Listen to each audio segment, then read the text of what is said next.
Welcome everyone to Ink Anarchy, and we are ready to, I think, get into round three specifically. We just decided to start a little bit later, a little bit more chill. But hello, I am Zarani, and I am joined by. Hello, it is me once again. Sport is back on the mic, baby. It's only been 48 hours and I'm already back here, baby. I'm ready to I'm ready to jump into it. Yes, yes, Sam. Oh my goodness, I'm so ready for this. We're gonna be getting into yet again. This is round three, which is with Stylo for couleurs. I am not French. I don't know if that's correct. Versus the whole name is Freelancing Takoyaki. So, looking Well, interesting. yeah, it looks to be pretty interesting so far. Stylo for couleurs. I'm also not French, spoiler alert.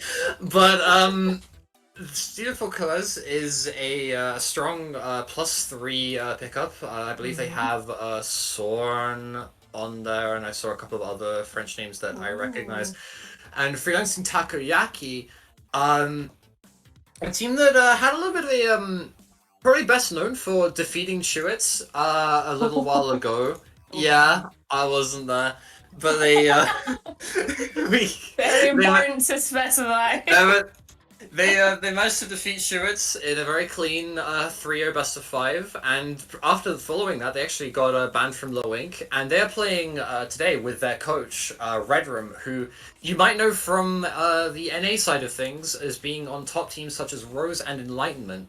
So very interesting rosters here for both sides, and an interesting map to start on as well. Rainmaker on Makomat, not too different from Splatoon 2, but there are a couple of nice little changes.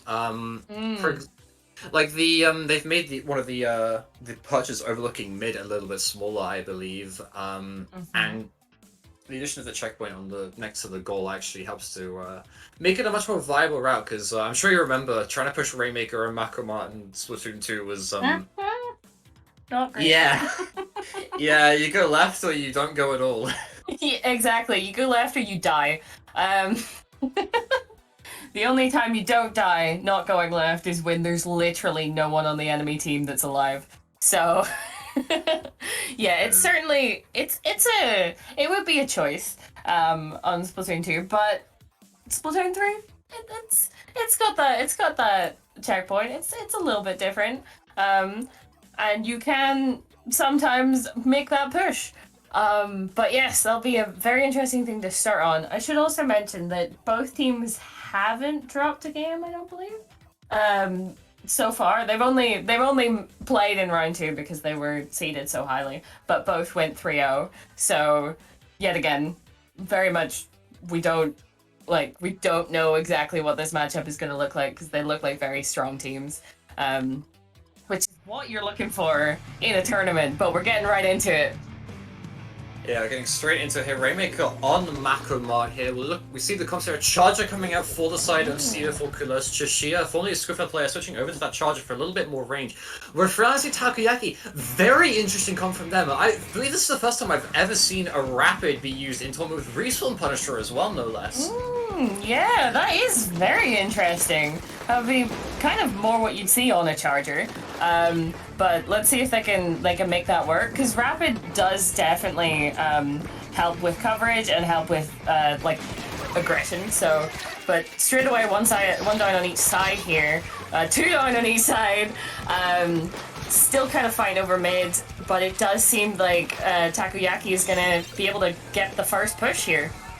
Yeah, Prince Takoyaki managing to clean up the mid-fight in the end there, thanks to some very nice distraction play from Amaranthus. Unfortunately, missing the jump on that left block is going to cost him a little bit of time, but Stylo for couleurs is a little bit slow to rotate here. Umbre desperately trying to stop the Rainmaker, but unfortunately they get the wipeout, but unfortunately they get through the checkpoint as well, which is not what you want within the first minute of the game. The next time Freelance and Takoyaki can get a push-up, they can get so much ground.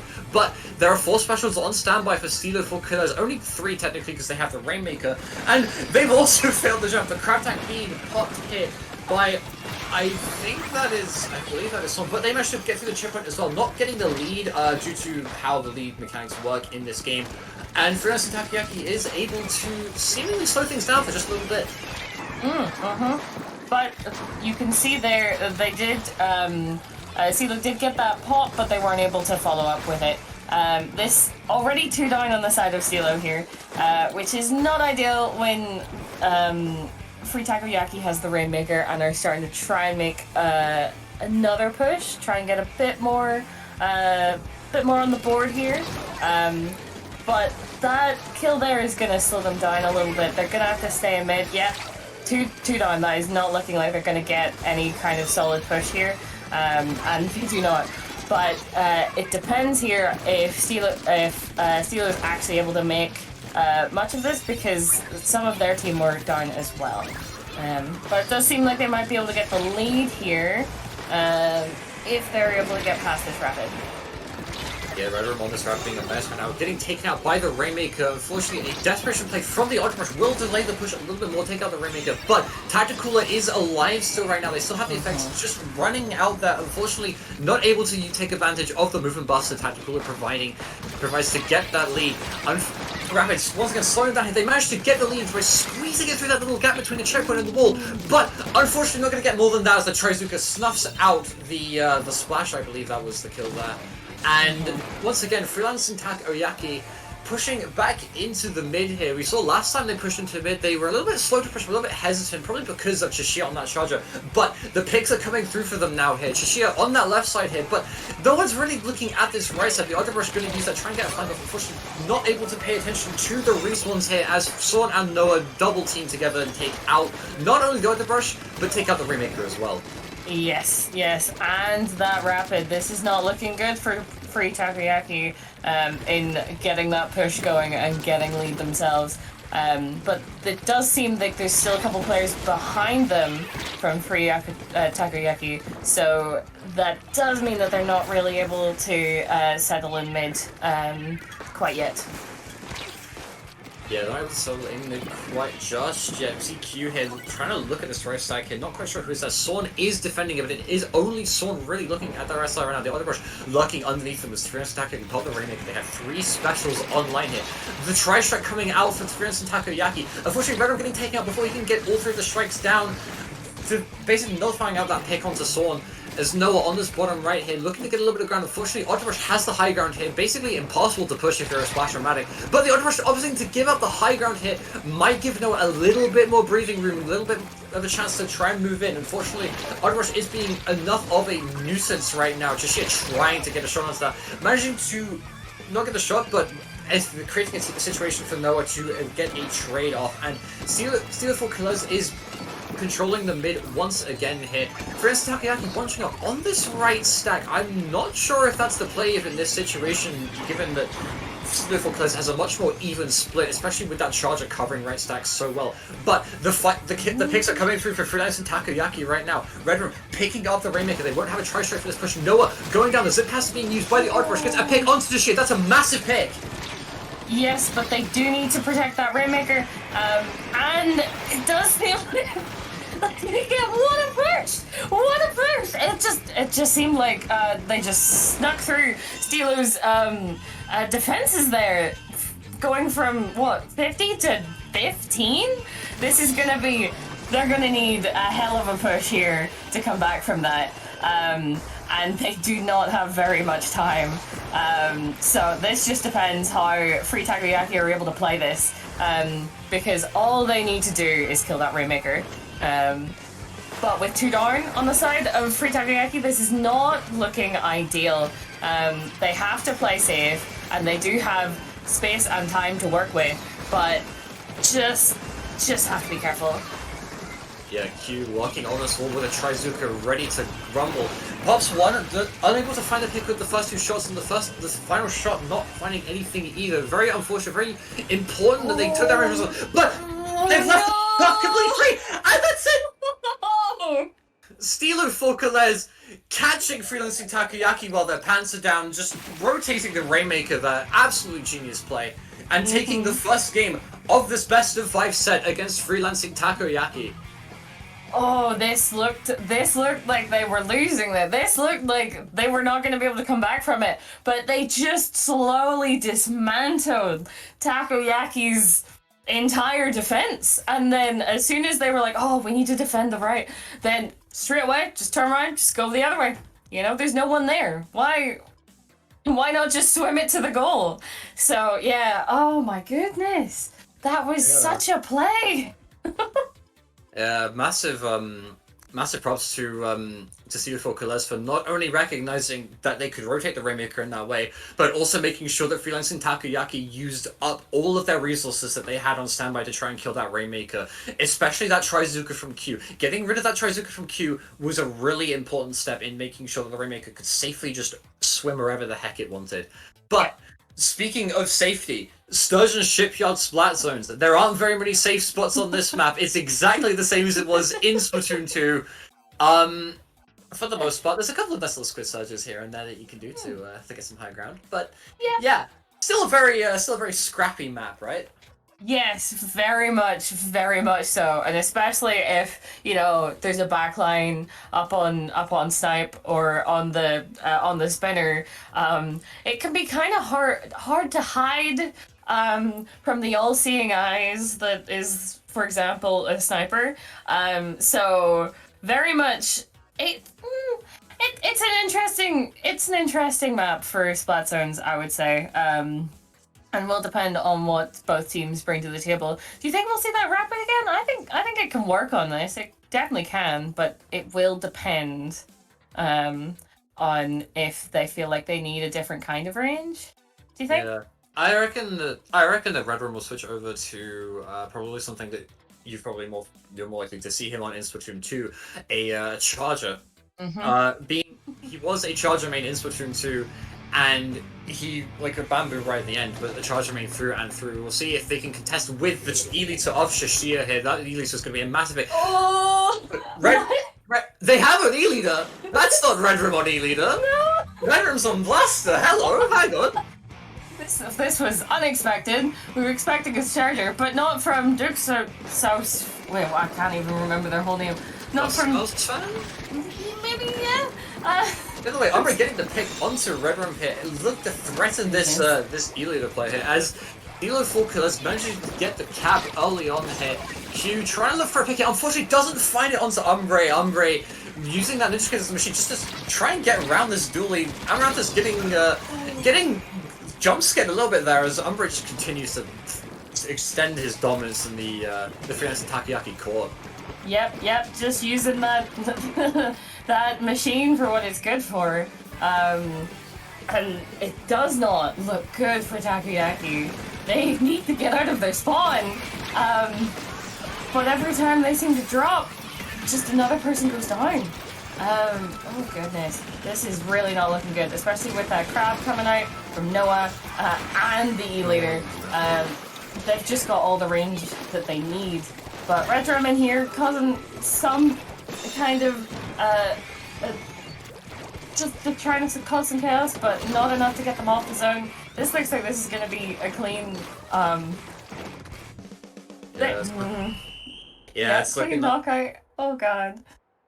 Yeah, that was a very clean game from Stylo for couleurs. As soon as they managed to get those opening picks onto Freelancing Takoyaki, Freelancing Takoyaki could never really recover. I think the Ninja Squid, I believe it was either 2 or 3 Ninja Squids we saw at the start of that game for Stylo for couleurs that helped them to obscure where they were moving, and Freelancing Takoyaki were unable to locate them in time and consistently just kept getting caught unawares by, first it was the machine, then it was picks from the E-leader, then when they realized that they probably should group up on the top right as that would put them out of harm's way, that was when the crab tank came out and blasted them all away. And very different game from the first one that we saw here. I've never seen a 180 quite like that in a long time, but Eeltail Alley is another map where we do see a lot of back and forth, especially on the mode that it has been selected for tower control. Yep. It's definitely the kind of map that, because it's so kind of it's kind of quite flat. It can still work with snipers as well quite well. So I'd imagine we'd still be seeing snipers on both sides. Not particularly e-leaders, but I suppose you never know. And yeah, it's kind of quite standard as tower control maps go. So I don't see too many differences in the original comp we saw, or the two comps in Macomart. Yeah, the From original. both teams. Yeah, the original comp on Macromart, both of those comps could actually be adapted very easily to tower control, especially on a map like Eeltail Alley, which is in a lot of ways basically just a glorified hallway. Um, both teams are like running a charger here. I'm expecting to see a charger come up from both teams once again. If we see Chistia on that unscoped splat charger this time, as Red Room also pulls out an unscoped splat charger, we're gonna have to see a splat charger duel between Chishia and Red Room here. But the rest of the comms from both sides being completely different. A lot of chip damage from the side of Stylo for couleurs, whereas Freelancing and Takoyaki, aside from that auto brush, are just looking to shoot straight for the kill. Yep. I am surprised we are not seeing any blasters, but straight away this is not looking good for free Takoyaki. That's already 2 down, and I think that's delayed 3 down there. But they've got to be, they've got to be careful. Yeah. Stylo is already at that first checkpoint.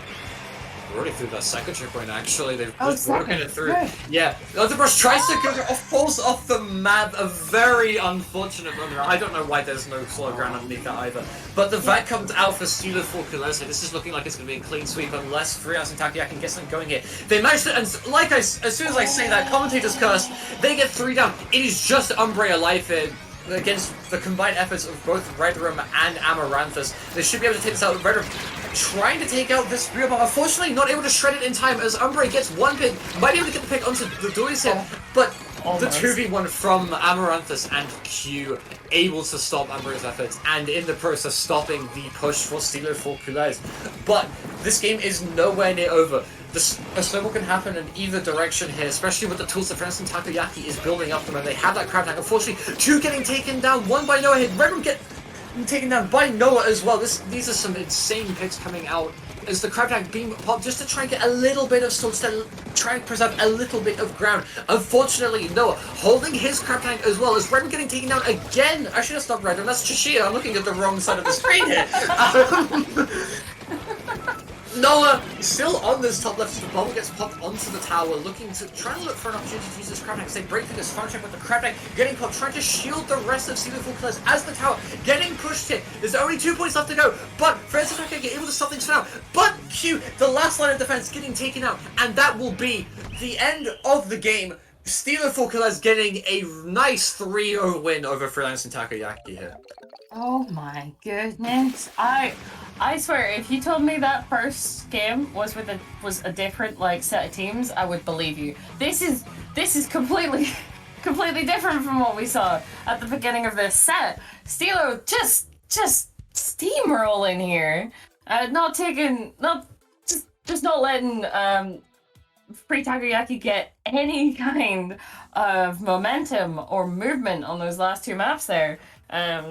And especially that moment where Umbre stayed alive and was able to kind of distract the team and even get a pick there.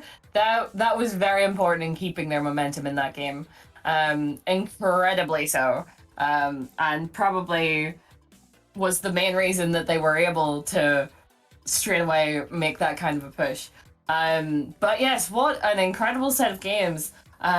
Really feel for Free Takoyaki. They almost got that Rainmaker one, but they just couldn't quite see it to the end. And then that Sturgeon and that Eeltail, they couldn't find their footing. Yeah, it looks like they got the rug pulled out from under them at the end of that Rainmaker Bakumo game, and they weren't ever able to get the rug back under their feet, it seems. Still a very good effort from them. But Stylo for couleurs is the winner of this set. They will be advancing to the next stage of this tournament against Yessir. However, we will be looking at the other side of the bracket for our next match. We're currently waiting on one more set here, but this next set looks like it could be really good. We will be seeing, for sure, the team Springers, and they are playing with a sub. The sub being IRO, a former member of Reflection, and one of my former teammates on Hooked back in the day. And they will be playing against the winner of the set between Duckinham, which is a pickup comprising of members of Unlucky and Cascading Duck Crew, and Wiggler Ahoy, which I believe is another pickup comprising of members from +3, if I remember correctly. We will find out in a second. Oh, they won? Did they win? Oh, never mind this. And as I'm looking for that, I've received word from on high, aka Pixel Squid. You know how it be. Yeah, sometimes it'd be like that. Sometimes you're busy looking for the members of a team, and then you get word from on high that the team that you've already mentioned is going through to the next round. So we will be seeing Springers with plus IRO against Duckinham in the winner semi-finals. Indeed. We'll be seeing them in just a minute. Looks good.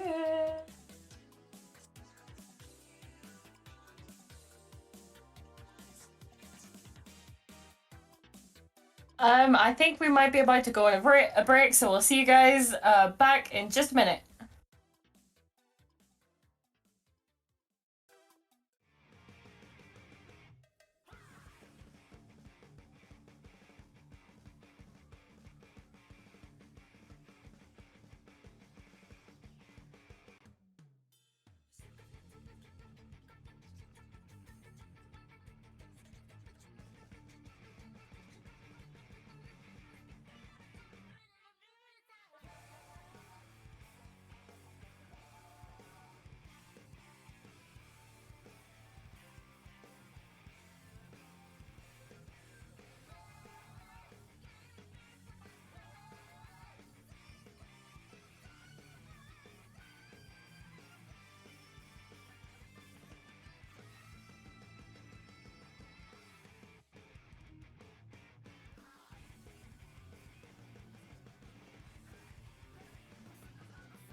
Hello and welcome back to Ink Anarchy. This time we are commentating the winners semi-finals, we being myself and Zari.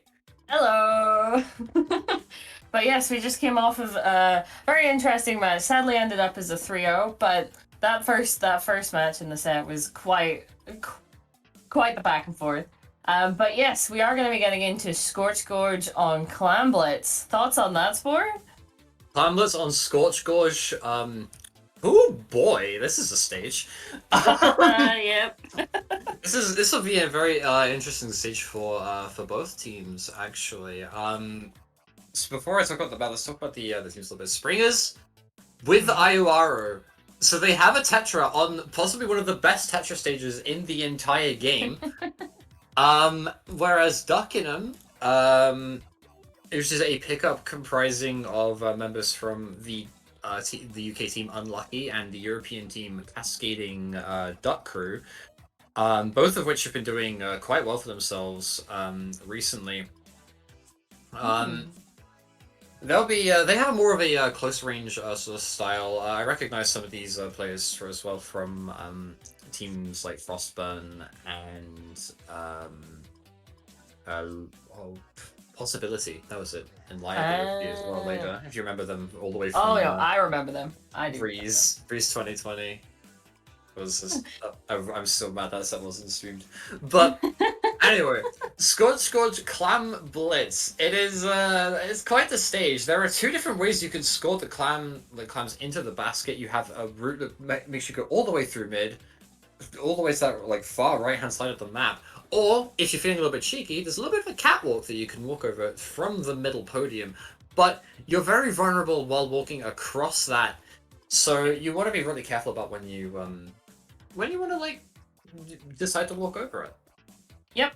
You want to be careful so that you don't get sniped or just shot from any angle.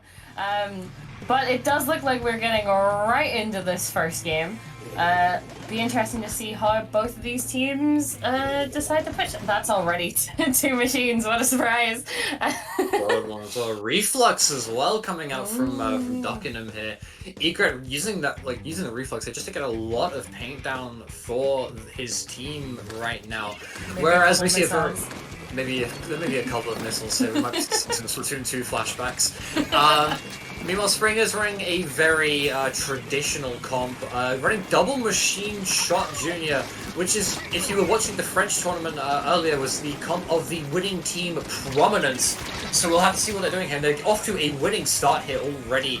Able to find two members down on the side of Unlucky with the booyah bomb from IR ready to go. Unfortunately, Duckinham, because they put out so much paint, already have all the paint in mid, so by no means is Spring is running for a push just yet, but they're looking to push one anyway. The booyah bomb coming out, unfortunately a trade between the EXO and the Juniors. All of the members of Springers here, just on this far right-hand side, looking for some leeway, but the missiles will flush them out. We'll be seeing that a lot of times. We've seen that a lot, I think. Yes, I would imagine so.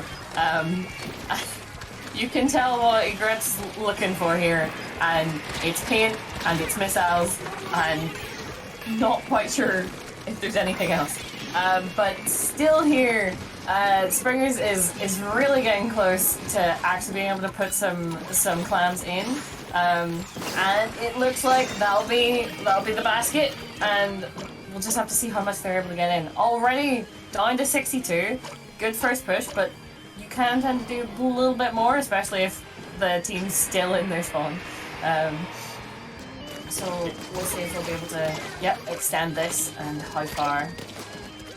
Yeah, Yoshi's able to find one pick here already just to slow down the push. Unfortunately, Cam able to escape that situation as more clams coming in from this left-hand side. Their focus is a little bit to focus on one side as more clams from Spring is coming in here. They're close to a booyah bomb from one of the machines. The EXO has their storm ready to try and flush them out of mid, but they're opting to hold on to it a little bit for now, just making sure that the clam basket actually closes before they do anything. They pop the storm, but it might be a little bit too late. The machine for Duckingham going down here, trading with the shot as IOR here, just holding this far left side, looking to spam a lot of Sprite Cranberries into the middle of the map here. And the Yoshi getting caught a little bit too far forward on the enemy catwalk here and gets taken down. Is Egret is left to defend that right hand side, unable to do so. Unfortunately, it's not the best for those kinds of situations. As another clam for Springers is placed into the basket of Duckinham. Yep, they're already working past that penalty. This is not looking good for Duckingham here. They really need to flush them out, but I don't think they're going to be able to. Yep, they're not going to be able to do that before Springers is able to get all the clams they need. So sadly, that was a bit one-sided towards Springers there. Duckingham was able to get them back out again, but not for long, sadly. So we're just gonna have to see if for the next match, Undertow on Car Control, they're able to pick up some kind of momentum. Yeah, tower control on Undertow's Spillway shares a lot of similarities actually with the previous tower control map that we saw earlier in the last set, which was on Eeltail Alley. Most notably, both of these maps happen to have a checkpoint right next to the starting point of the tower that you need to break through in order to start getting something going here for your team. If Duckinham opting for a slower, much more paint-heavy comp than Springers might help them out in a lot of ways on this stage, especially with that Explosher able to safely poke at the tower a lot more safely than something like a Charger would. Unfortunately, this is Undertow Spillway. They haven't patched Machine on this map just yet, so if Yoshid stands in the wrong spot, then a Machine could just kill him through the bottom of the glass.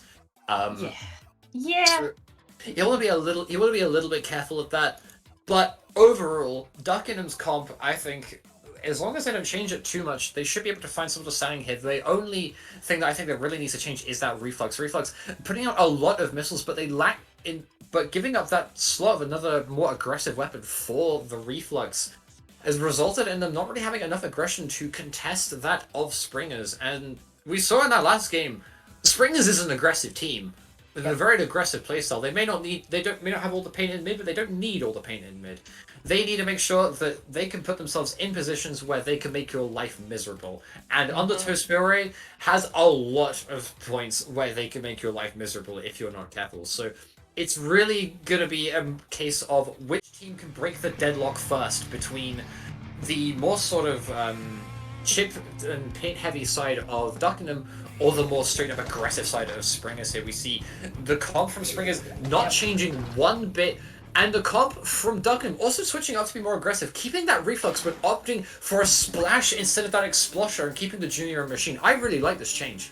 It could work really well for them. It could give them that aggressive edge that might mean that they're able to win out against Springers, but they do also have to be careful here not to overextend past their team and to make sure that when they, take trades, take picks, that they are worth it. And this is looking, yet again, kind of like Springers has got a little bit of an edge, but that doesn't mean anything. We're only 30 seconds in, and no one's got past the first checkpoint. Yeah, very much a deadlock, as I somehow managed to predict. Still, the deadlock is looking to continue still. Duckinham haven't touched the tower yet, but they haven't needed to touch the tower. They're giving a lot of trouble to Springers right now. You're able to find a pick with a burst onto the face onto Warlock here. As Springers try to push the tower forwards a little bit, try to be a little bit cheeky. Unfortunately, that's not gonna. Being cheeky isn't gonna be enough to get this tower through the bubble. Being popped on the tower, ensuring that they get through that first checkpoint. However, they won't have it for anything for the next checkpoint at the very least. As we see Reclaimer on this left-hand side, completely caught alone. Yeti also on this left-hand side, just pressuring out Egret here, making sure the tower can't move any further forward. But Cobb on that machine, able to find a pick, able to use the Brio Bomb, and in conjunction with the missiles is going to give IOR a lot of hell here. IOR plus Yeti in this corner on the right side, they are ripe for the picking right now. They just need to get into position to get those picks. Unfortunately, being a little bit slow to do so, but that does not matter. Cobb getting the pick onto IOR here, managing to put a lot of pressure for Springers right now. Springers group up on this left-hand side, pop the bubble just to try and get something going, but that bubble is going to enable them to secure this left-hand side here, as the last member of Duckinham is forced to jump out, and it'll be Springers' turn to push now here. We see Yoshid on this right-hand side already trying to look for something, but Springers will probably be guaranteed to get this first shot here. Yes, no, I do not think that Duckinham really had any kind of choice there when it came to getting close to that checkpoint to stop them. But they can just bide their time, and that's already 2 down on the side of Springers. But with that bubble on the tower, it means that the team will be able to jump back in again. Yet again, they're getting close there, and that'll be lead. But Duckinham really need to get them off that tower before they get any further into the lead here.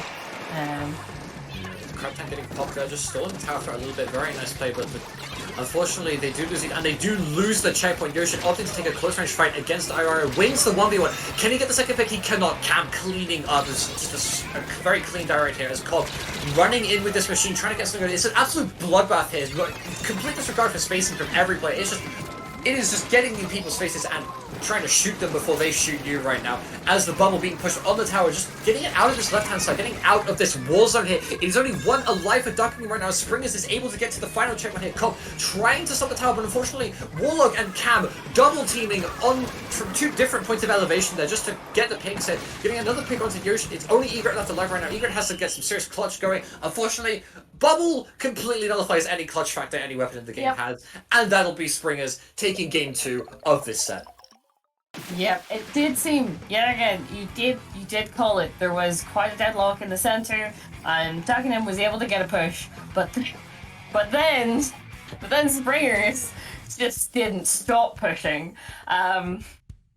And once they really got their momentum going, Duckinham kind of seemed to fall apart a little bit, and yet again, that bloodbath just didn't really stop. Springers just kept pushing further into their base, and yet again, getting that those points of elevation really helped the machines there to actually just keep cleaning up everyone who kept respawning and trying to go in again.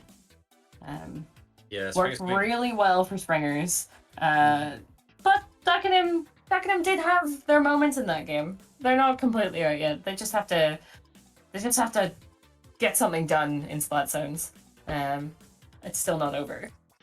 Yeah, both for the first 2 games, I feel like those first 2 games were Duckinham just testing the waters, testing the pond a little bit there. Like, they didn't get their feet very wet the first time, but their feet were a lot wetter in that second game. They were able to give Springers some trouble there for the first chunk of that game, and now it's now Splat Zones on Museum de Alfonsino. Splat Zones being the mode that favors the Duckinham comp the best by quite a margin. We saw in game 1 a very paint heavy comp, a lot of chip as well, with combination of exploit plus reflux able to paint so much that it slowed Springers down just by how much paint was on the floor.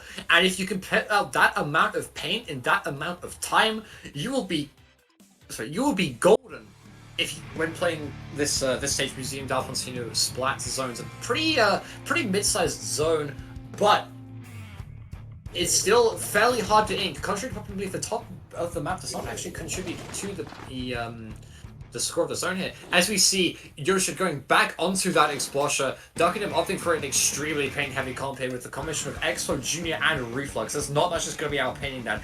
It will be up to Springers here to try and do what they've done before. Just find the pigs, stop the paint, stagger the members of Duckinham. There's already 1 member from both teams getting taken out here. As we see Machine on the left-hand side of the zone here, just trying to poke into a claimer, managing to get a pick onto the shot. As Duckinham takes early control of the zone, they have all of the leverage right now to push Springers. Unfortunately, the machines being backed up into that corner doesn't mean that they can get the picks that freely, as both machines are able to jump out and preserve their booyah bombs for this Springers retake. Oh, that Trizuka shot there on Yoshi will be very important, as that's what they need to get that push back in from Springers. Because once their backline is dead, it can be quite easy to pick them off. But Duckingham's able to keep their ground, keep their footing, and push Springers back out. So very well done for that, because it did look like it was about to switch the other way.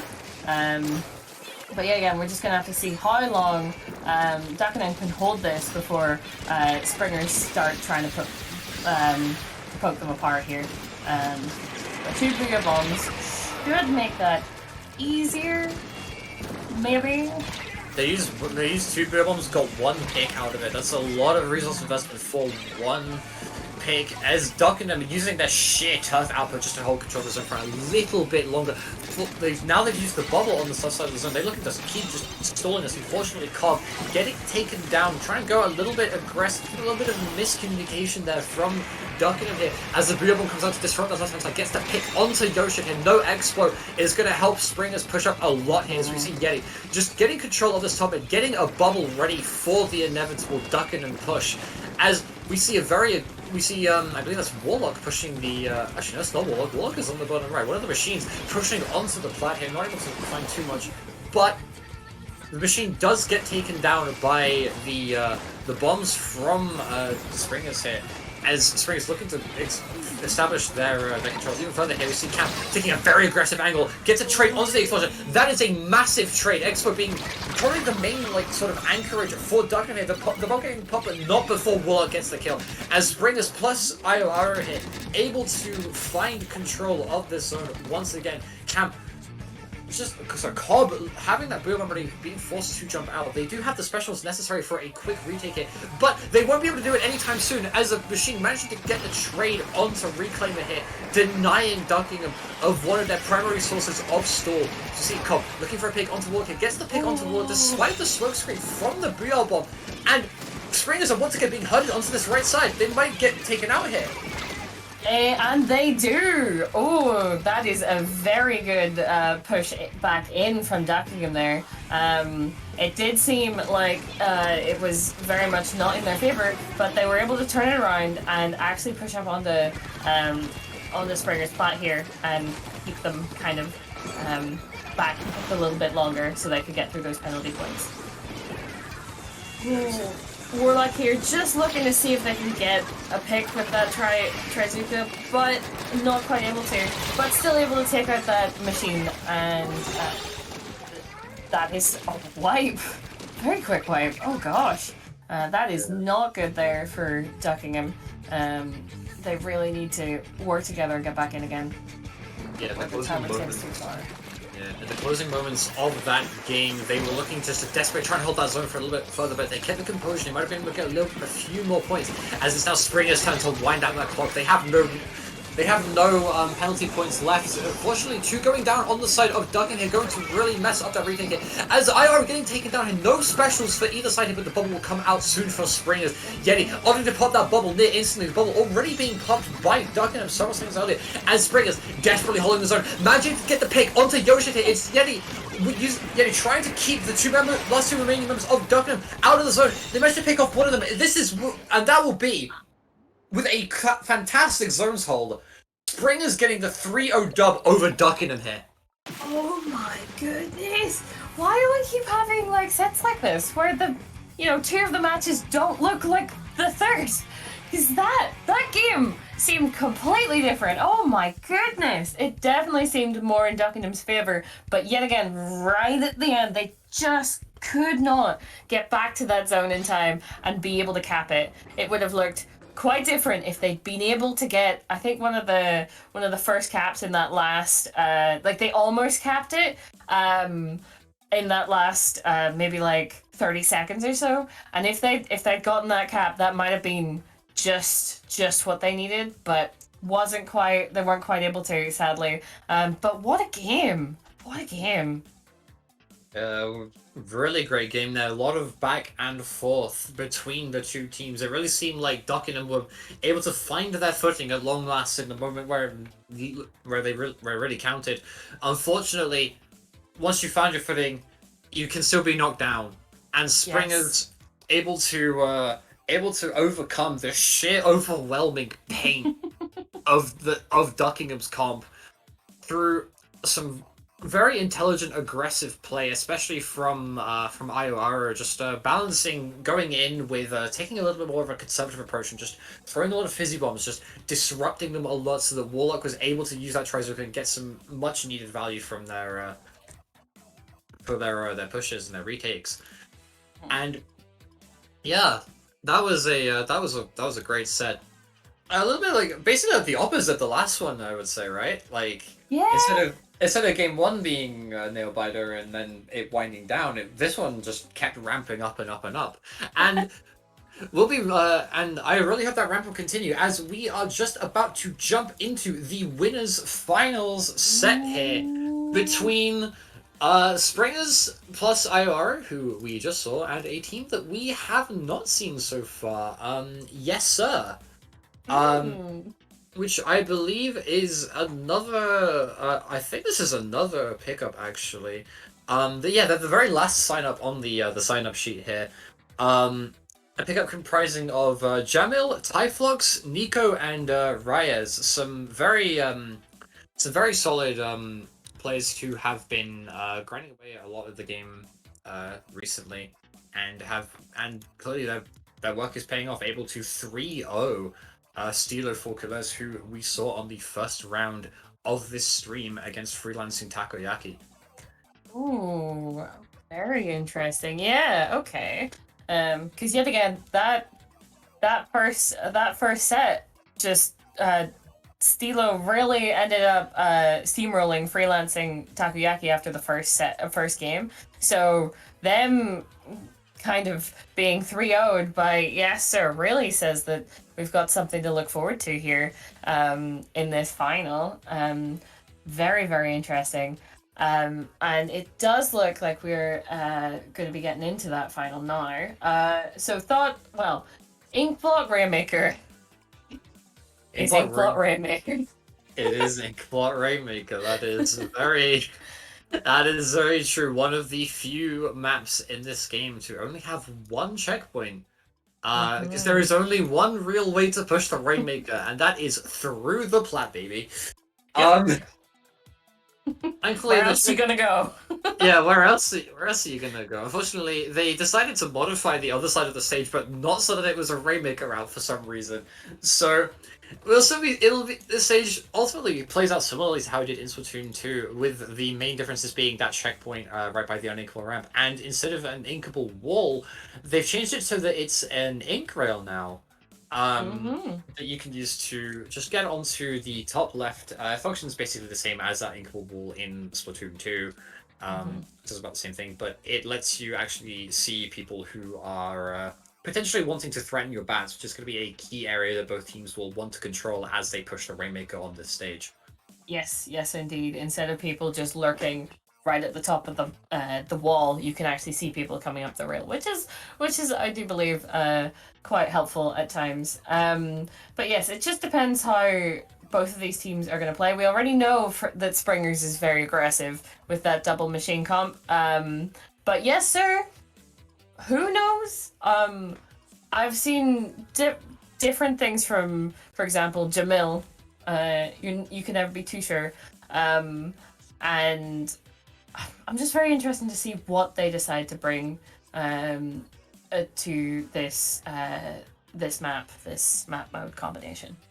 Yeah, Jamil, I reckon, will probably stick to the signature heavy splatling pick. It's a pretty good pick right now. One pick that's not seen too often due to the dominance on charge on the majority of these maps.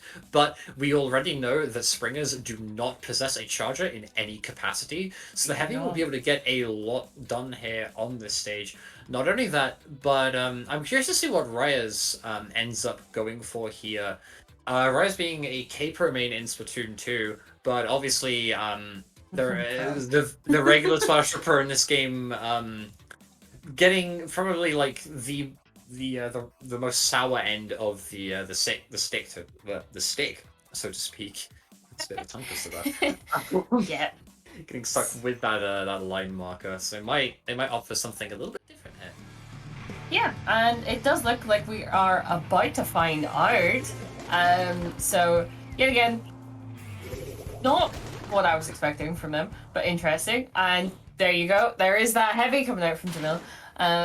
Both teams with one machine, and IORO changing over to a Tetra there, which we didn't see last round. But very interesting. Still both quite aggressive, as you'd kind of expect. Yeah, both teams with fairly aggressive comps, and we do see the machine on the side of Springs already getting taken out. So Nico sharking for this kill on the left-hand side, looking for a pick onto Yeti here as the Tetra goes from IR goes down.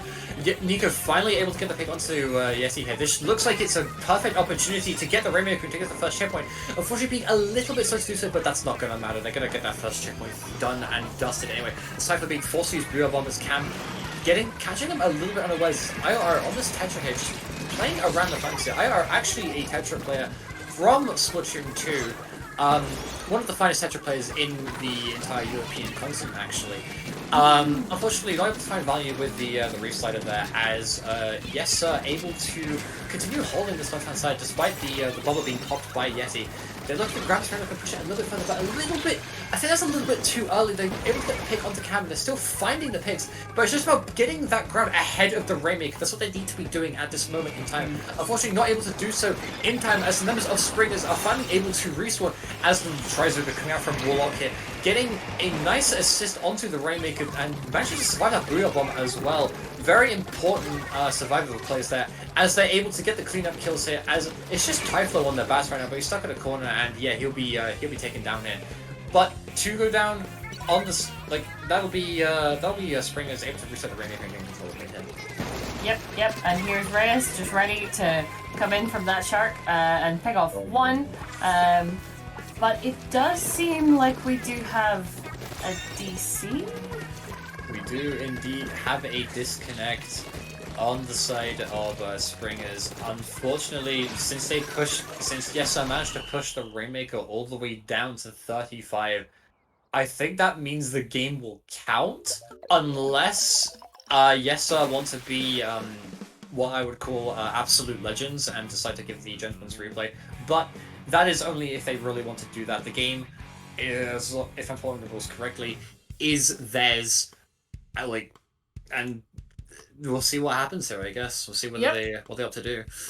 Indeed. But while we wait for their decision, why don't we talk about the comps from that we saw in that set a little bit more? We saw Tetra coming out from IR. I mentioned briefly he is a Tetra main, but he did also play Splashing Machine in Splatoon 2, at least until it got nerfed to High Heaven. I wonder when they're going to do that again. That might be in the future. Maybe. But maybe. We see a really interesting comp coming out from yessir as well. A very similar comp to one of the best comps that we've been seeing out of top Japanese play at the moment. Heavy Splatling, Junior, and some sort of aggro such as a machine. Often to run a splash as the fourth weapon instead of the more Japanese style Tetra dualies or another machine. Oh yes. But both sides opting to run some interesting spins on top Japanese comps here, so we'll see what they'll be able to do with them here as we go into the mode that Japan dominates the most, Splat Zones on Mako mod. Yeah, why don't you give us a rundown of this one? Well, it is Splat Zones on Mako, which is kind of... It's one of those iconic ones, you know? Pretty balanced, pretty nice. Very, as with most Mako ones, very short range, aggressive, heavy. Because you can play around those stands. You can get easy flanks around the left and the right. It's easy to get to the points or a lot of the points where the backlines do tend to stand. So definitely can be quite frontline heavy. But I'd imagine we'd still be seeing similar comps, like Machine lives on in all maps, to be fair. But yeah, I definitely expect to see that heavy coming back from Jamil there, and no backline from Springers. But yeah, I'd be interested to see if there are any changes. I would find that unlikely, but you never know.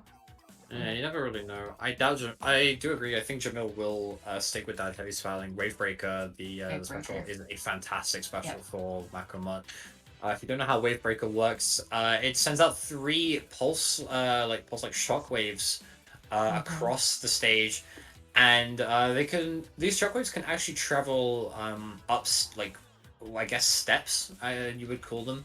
So you can actually throw a Wavebreaker onto the zone, and it'll be able to hit people on both of Makumat's stacks if you position it correctly, which is incredible. But of course, if you want to put more emphasis on one stack, you can throw the Wavebreaker more towards that stack in particular that you want to friend. It's a very nice special for just clearing out those areas around the stacks. It's also fantastic at just clearing out the courts on both sides of the stage. Overall, a really nice special to have on the Makuma.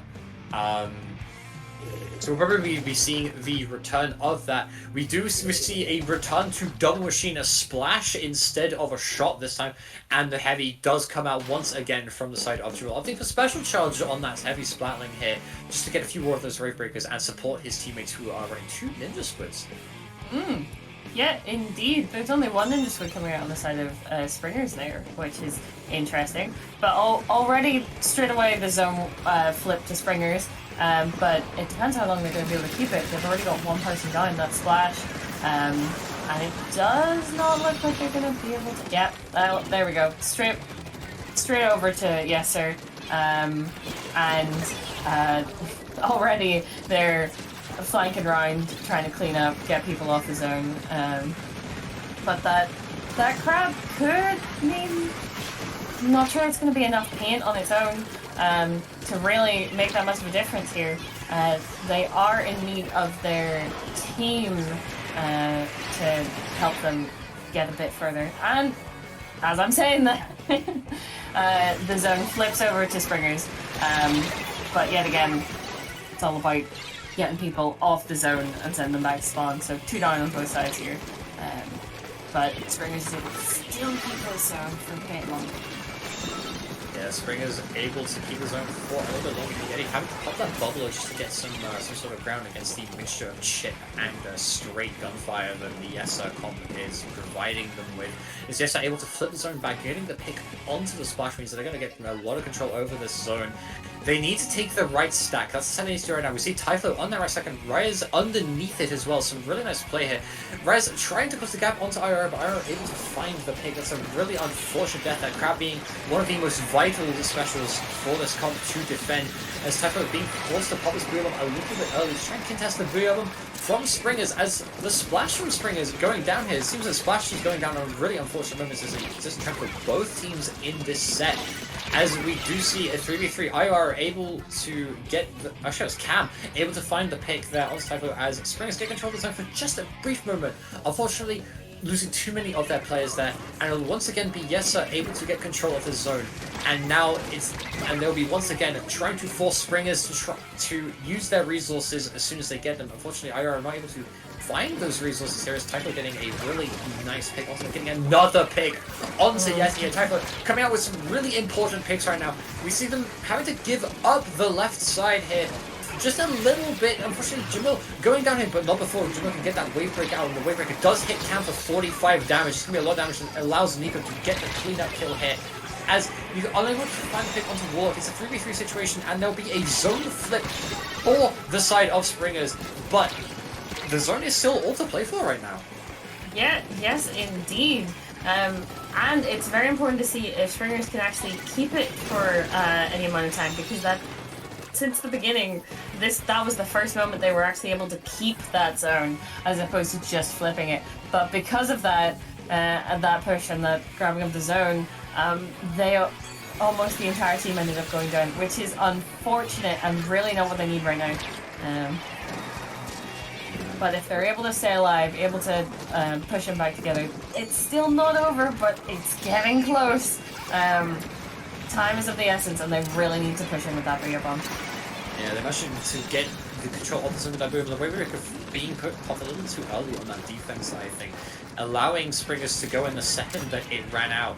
And now it's yessir on the back foot here. Typho looking to try and contest this last stack, but unfortunately one of the machines is on that stack already.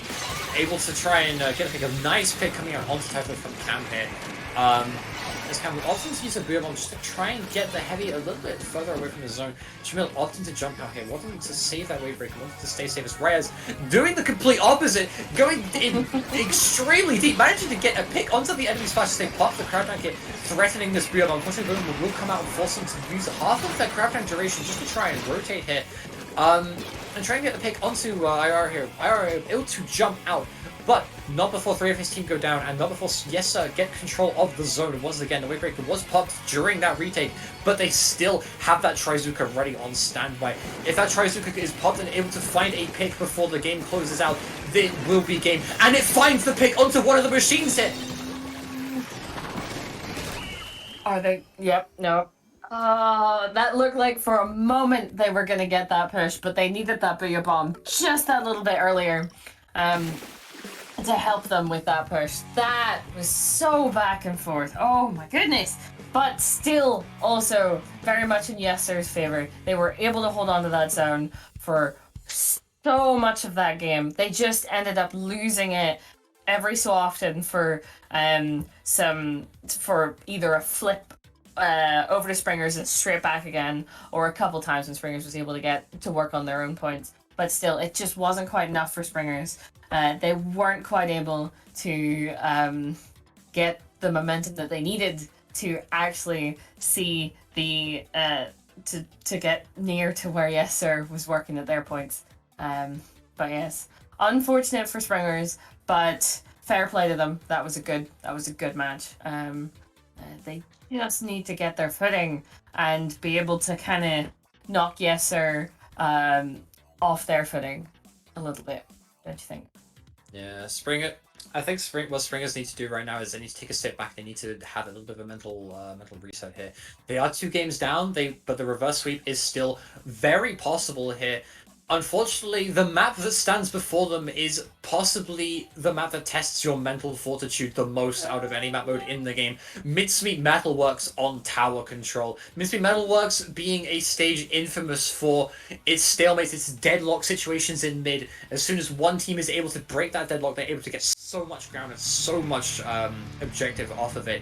As we jump straight into this third game, can Springers get the reset and break the deadlock and get past the mid of this stage against yessir? Let's find out. Yes, indeed. It will depend on their kind of fortitude here, because if they don't have it, yessir will just kind of. They have all the possibility here of steamrolling them, so they need to be very careful and make sure that they're using their resources well and effectively. But already, Jamil is first down, 2 down on the side of yessir, but also 2 down on the side of Springers. Ooh, very quickly, Reyes takes out another, and this is not looking good for Springers already. There's a lot of paint down in mid, and yessir is starting that push. Well, they would be starting that push. Unfortunately, Jamil getting taken out by a splat bomb there. As the Trizuka coming out from Springers, they're just able to try and delay them a little bit.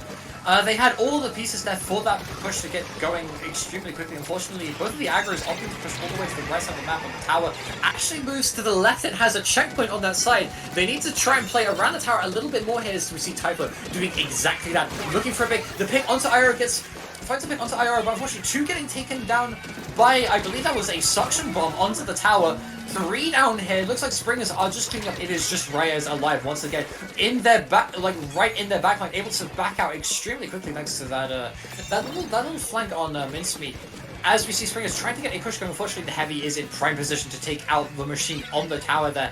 And now it is yessir's turn to once again respond to Springers, get that push going. As they pop the crab back in a really vulnerable position on one mid here. Unfortunately, Crab getting destroyed and Reyes getting taken out here. It looks like Springers are going to get some ground in conjunction with that real bomb taking out Nico. And the Trizuka being used as well. Unfortunately, they're having the same issue. Both teams having the same issues. They're prioritizing this right-hand side when the tower moves to the left in the very beginning.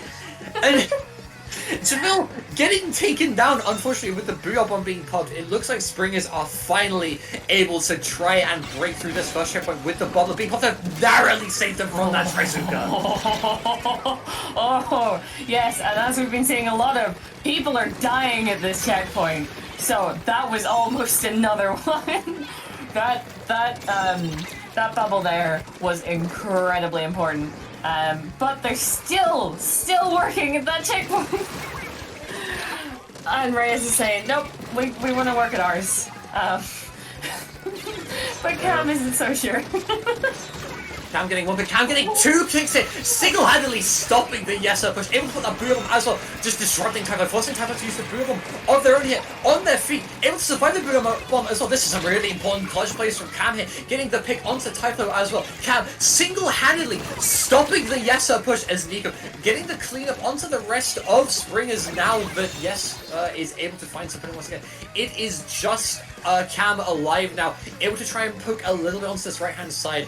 They've recognized that where the tower is. Unfortunately, Warlock getting taken out by a fizzy bomb from Typhlo here is going to stop them from getting much done on this defense as they break through the checkpoint. It has been 3.5 minutes and we've only just broken the first checkpoint here. As Springers continue going down, Jamil just riding this tower as the aggro is already set up on that right-hand side, able to put so much pressure onto the Springers. But unfortunately, Nico pushing that pressure a little bit too far, getting taken out. Reyes looking for a crackback, unfortunately only about halfway. They might be able to get this checkpoint if they play their cards right, but that's going to be extremely difficult for them to do. And just like that, Springers is able to clean up, Nico being last one alive on their own plat.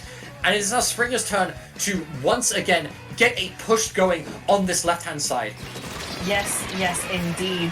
And it will depend on how, if they're able to take, for example, Jamil here out and put him maybe even just out of position for long enough for them to get through this checkpoint and start moving.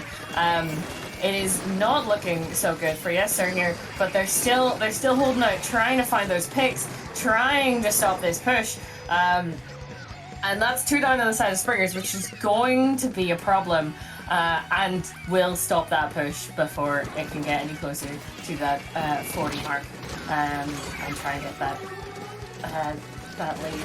But it is not looking good for Springers to try and get another push going because they've only got 15 seconds before it hits overtime and they do not have this tower. Yeah, they need to get the tower fast. There's only less than 10 seconds left. 6. 5 seconds left. Can they get to this tower in time? We see, I believe that's Yeti trying to get onto the tower. Yeti finding the tower, getting a bubble onto it while pushing, getting taken out. They need to touch this tower before it touches the middle of the stage. Otherwise, it's going to be resulting the game ending. And just like that, yessir, able to 3-0 Springers in this winner's final set. 7th seed upsetting the 1st seeds of this entire tournament. What a performance from them. Oh my goodness. That we keep getting these games. Oh my goodness. What that looked for so long. You were so right though about it starting off in such a deadlock. Because as you were saying, I think we were 3.5 minutes in and no one had gotten past either of the first checkpoints. But as soon as yessir was able to get through and able to kind of get past that checkpoint, they were able to push to 40. Given on some of their maps, that is not a winning push, but on Mincemeat, it very much can be. Because if you keep that deadlock going after the push, like they did, then the other team can't get anywhere near getting those kind of points on the board. So what an amazing set from both teams there. Incredible. It does look like we are gonna go to. Are we gonna go to round 5 of losers? We have heard from on high that we are being put on a break until round 6 happens. So stick with us. We will be back shortly, and for more really good games. All right. See you guys in a little bit. See you.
Hey guys, and welcome back. We are about to get into losers round 6 here, but yet again, this is I'm Zari on the mic, joined by.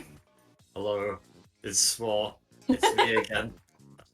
I'm still here. Yes, indeed. We've finally got the two teams that we're about to watch is Duckinham, which we've seen some of, and Mango Heckmech, who we haven't seen up until now. And this is about to be round 6, and we will be starting on Hagglefish Market Rainmaker. Hmm. Hmm. Pretty, Yeah, pretty interesting stage, I would say. yeah, it's definitely one of the best new ones. And can work on Rainmaker from what I've seen. Uh, it's definitely a fun one to see what the teams bring out. There's at least going to be a machine. There's always a machine, There's but always gonna be a machine. we're gonna have to see if Duckinham continue their paint heavy, bringing the missiles style comp, or if from their little journey through losers they are bringing out something different. You don't know. We'll have to find out. Um, Yeah. We are about to find out. One thing that is a little bit different about this set compared to the ones that we have seen previously, we are in the loser side of the bracket now, so that means that this match in particular is actually only a best of 3.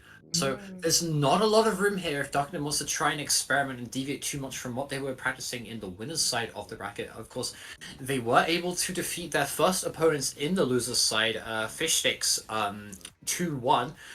Very close set. We were nervously waiting for that one during the break, weren't we? Oh yes. We were watching and waiting and wondering which one would come out on top because Fish Sticks, even though they were seated quite low, did seem to make quite an impression through going through originally the winners bracket and then down into the losers. They really did go on a bit of a journey, but sadly we weren't able to see them play. But it looks like it was quite a close set there between Duckinham and Fish Sticks. So yeah, unfortunate, but we are looking forward to this next match here and seeing what Mango Heckmech are going to be bringing to the table because I don't know. I'm I familiar have with an idea. I'm familiar with some of the players on their team. I recognize them all. I believe that they are all at least German speaking, or if not German speaking, from the land of Germany. I believe that the only German team in this tournament, correct me if I'm wrong, or the only team that I recognize as being German. They've got some very like long time players that I've seen a fair bit of over the years, such as Martin, who used to play a lot of pro in Splatoon 2. Similar to Reyes from Yessir, the team that's currently waiting in grand finals. But there are also some other players as well. Witty being a player that popped up right at the end of Splatoon 2. They kind of just came out of nowhere, like got some very solid, very high X powers with weapons such as Dugal. They'll be playing some sort of Slayer weapon, I would imagine. Est is a primarily a shot player, I believe. And I'm not sure what the other two members they have listed on the roster are going to play, but whatever they play, it's hard to go wrong with that core of midlines, like a midline Slayer and two other weapons that have a little bit less range and a little bit more kill power. It's a tried and true triple shooter core that we have seen time and time again, and I'm sure it'll do them a lot of good as we go on to Hagglefish Market Rainmaker, a very flat stage with a lot. Wait, and you need a lot of poking tools to be able to push through on this stage in particular, which the triple shooter comp would enable them to do thanks to all of the bombs. But if you want poking, Egret on the side of Duckingham has been religiously sticking to the Reflux 450. If you don't know what Reflux 450 does, imagine Jet Squelcher from Splatoon 2 on steroids. You give up some of the range, but by God, do you get some missiles? and love some science. freaking paint. Yep. It's certainly a weapon that we don't really see much in tournaments. You know, it's not a machine, but it does its job of being annoying so well. It can really be used quite effectively to just make sure that the other team does not have ink to stand on, and is always running away from your missiles. So, yeah, it's pretty good. It's pretty good for poking from a distance with those missiles. It can be used quite effectively. Yeah. Of course, But we have seen Duckingham against an aggressive comp before, and that didn't go that well. Yeah, the aggressive comp from the side of Team Waiting for whoever wins this set, Springers plus AOR, they were running a very aggressive comp of Double Machine, Shot Junior, and they were able to put quite a lot of dents into the Duckingham strategy. So it'll be interesting to see how what I expect to be a more shooter-oriented style of aggression. I'm curious to see what that'll do. Against the sheer painting presence that Duckingham has, because by golly, they have a lot of paint. In previous sets, we have seen them paint so much that even when they don't have control of the middle of the map is still about 80% their color because of how much they were painting in that time. It's a little ridiculous. Yeah, quite a bit. And not what you tend to see that much. Normally, if you don't have objective, you don't tend to have much of mid. But Duckingham are proving that wrong. That seems to be their whole philosophy at the moment. And to be fair, it can work for them. But they just need to be careful with how they deal with the aggression that they're gonna get. It can definitely they can handle it, but they just have to, it just depends. As we've been seeing from them earlier against Springers. Sadly it didn't work out for them then, but it might well be a different story against Mango. Heck. Yeah, one thing that I want to point out as well about Hagglefish Market Rainmaker in particular that might help Duckingham is the fact that you don't need to be too aggressive on this stage compared to other Rainmaker maps to get a lot of points. If you didn't know, if you go to the checkpoint right ahead of mid, so basically just beeline straight towards it, you dunk it, you're able to jump from the top of the checkpoint after it's gone down to the plat right in front of the goal.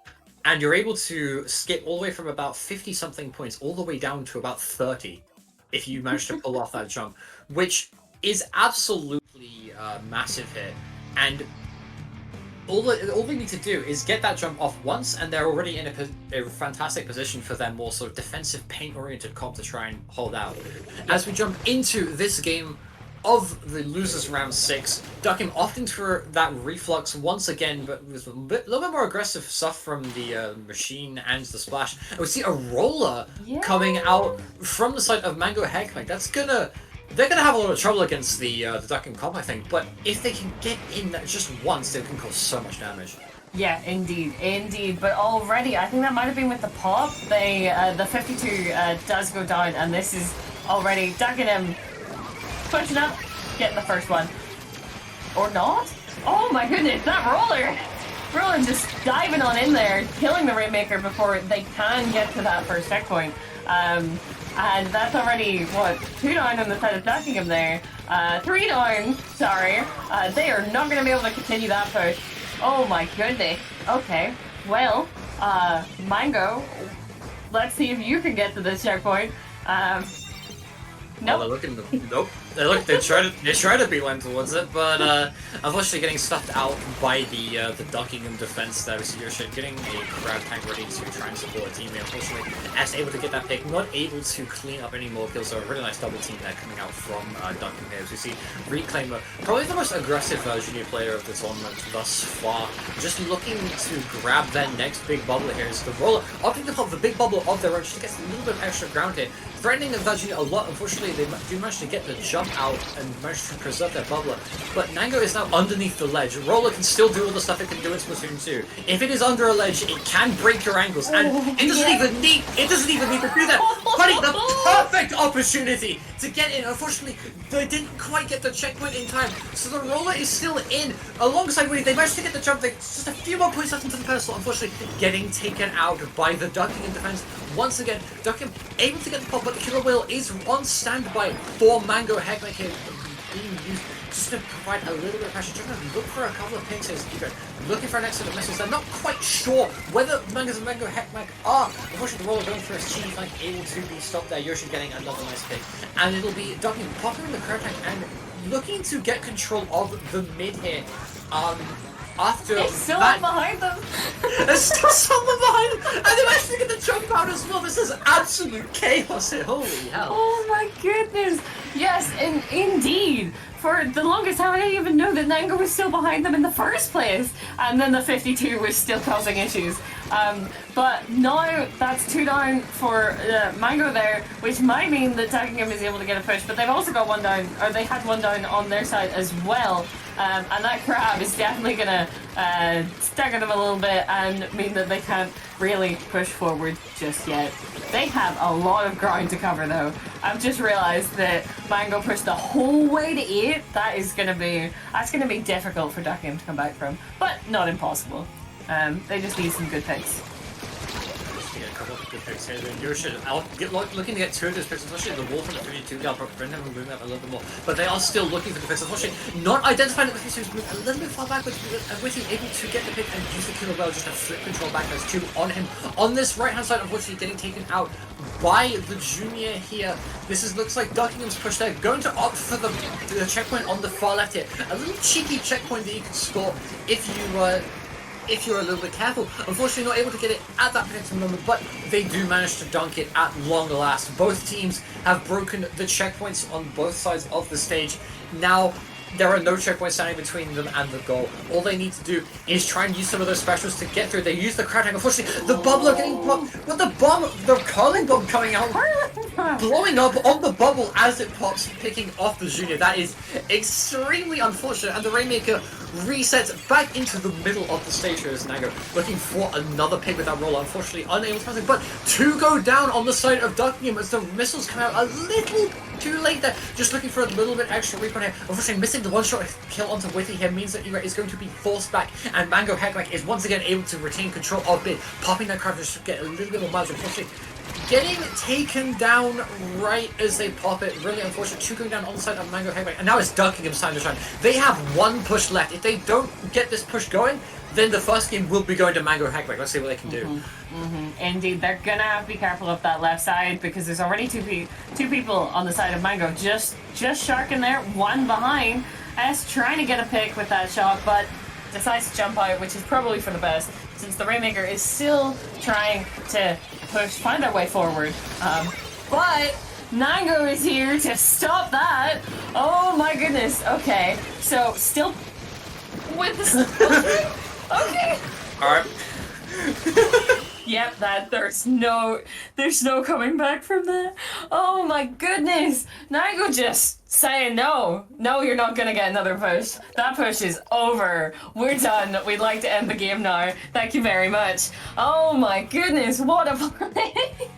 That goes as well. It sounds like the episode of a children's TV show, and I am all here for it. That was a really nice set of kills at the end. It's just getting in, and catching the members of Duckingham completely unawares in a really tense moment, able to take advantage of the chaos and whatever fear and whatever emotions are riding high in that Duckingham VC, just able to completely snuff out their chances of pushing by not only getting 1 pick, but also just finding the picks onto the rest of the team. It was a delayed quad from Mango, putting in a lot of work there just to secure the first game for them here. As Mango Heck Mech, not Mango Heck Mech, Mango Heck Mech, take this first game. It'll be interesting to see how both teams opt to change their comps here as we move to a familiar stage with a bit of a different layout. We saw Museum d'Alfonsino earlier in this tournament in the I think it was Duckinham actually playing in that set against Springers plus IOR, Yes. but Yes. we saw it on zones. This time, it's on tower control. So why don't we go over some of the differences between zones and tower control? Yes, so if I remember correctly, the spinner only had the spinner that is on each of the plats only has like two kind of parts to it that go that don't spin the whole way around because of the way that the tower goes, and just kind of like tilt between two different sides.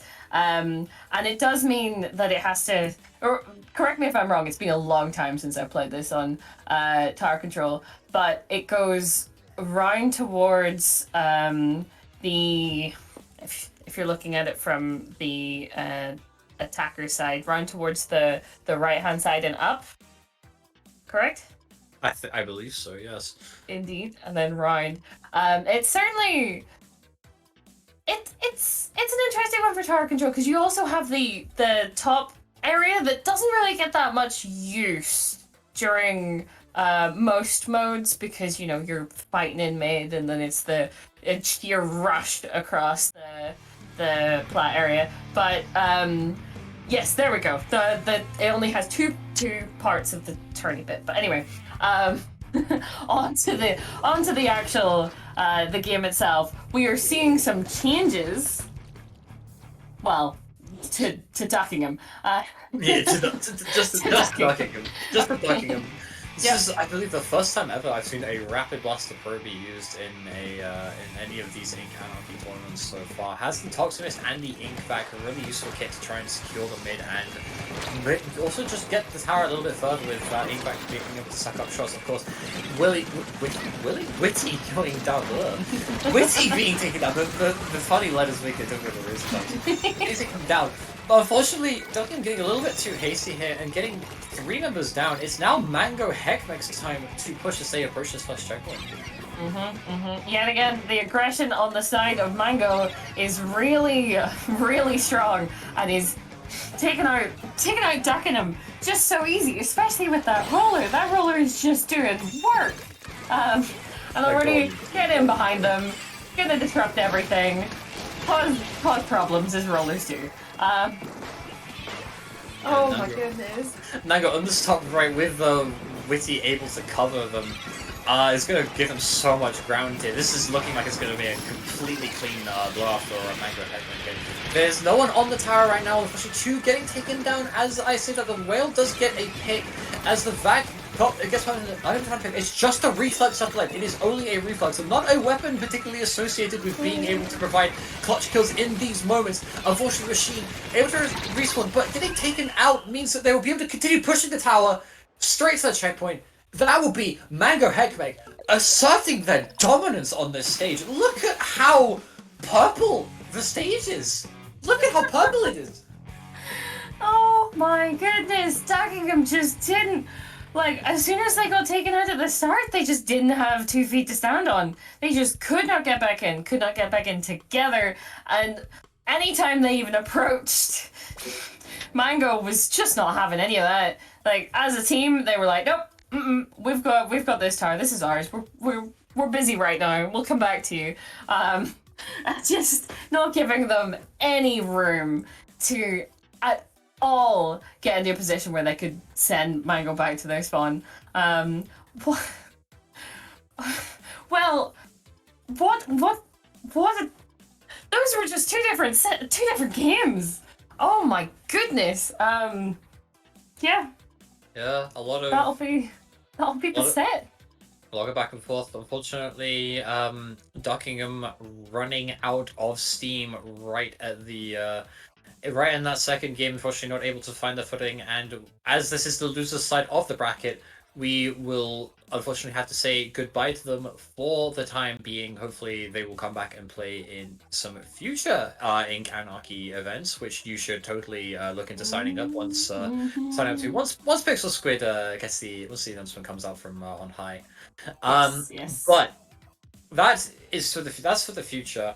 We're in the present now. I'm pretty sure. I believe, and we that means we're gonna be seeing Mango Heckmech against Springers in the Mm. losers finals. Oh, these we are. Oh. We have just received some word from on high. That very unfortunately, Springers plus IRO has had to drop due to some unforeseen circumstances. So what that means is we'll be skipping the losers final set entirely and going straight to the big one, grand finals. Mango Heckmech against yessir. This is this was not this was not what we were expecting, but all right. Sure, I'm interested to see what Mango can bring against Yes Sir and the aggression we've been seeing constantly from them. So this will definitely be very, very interesting. This will be a best of five, as it is the finals, and we will be starting on what we just played. Wait. Yeah, looks that Oh way. my Yeah, goodness. yeah, looks so. We're getting treated to a lot of museum Alfonsino Tower control. It seems. Mhm. The grand finals set actually starting out with this stage. We've talked about it a little bit already, so we shan't repeat ourselves this time around. But what I would like to emphasize is yes, sir, only needs to win 3 games in this set in order to take home the prize of the Ink Anarchy Sendu.Ink badge, and also the glory that comes from winning this online monthly tournament. Whereas Mango Heckmech have a bit of an uphill climb. Since they already lost in the winner's side of the bracket, they have to win twice. If they they have to win 2 sets technically. Yep. That means that if they win this grand final set, there will be a bracket reset featuring different maps that we haven't seen before that they will also need to win on in order to take the crown from Yes Sir, or rather take the win over Yes Sir. But that's for that's like however that's the only thing managed to win this first set. Yes Sir, as we saw in the winner side of the bracket, looked extremely dominant. They have a very nice all-around comp. They have a heavy splatling from Jamil. They have a splash coming out of Reyes. They have their own Splash Jr. And to top it all off, the cherry on top, everybody's favorite weapon, the sloshing machine, is also present in that comp. What a surprise. I never saw that one coming, did we? No, that's never played in top level tournaments or ranked. Nope. Oh no. Never seen that one.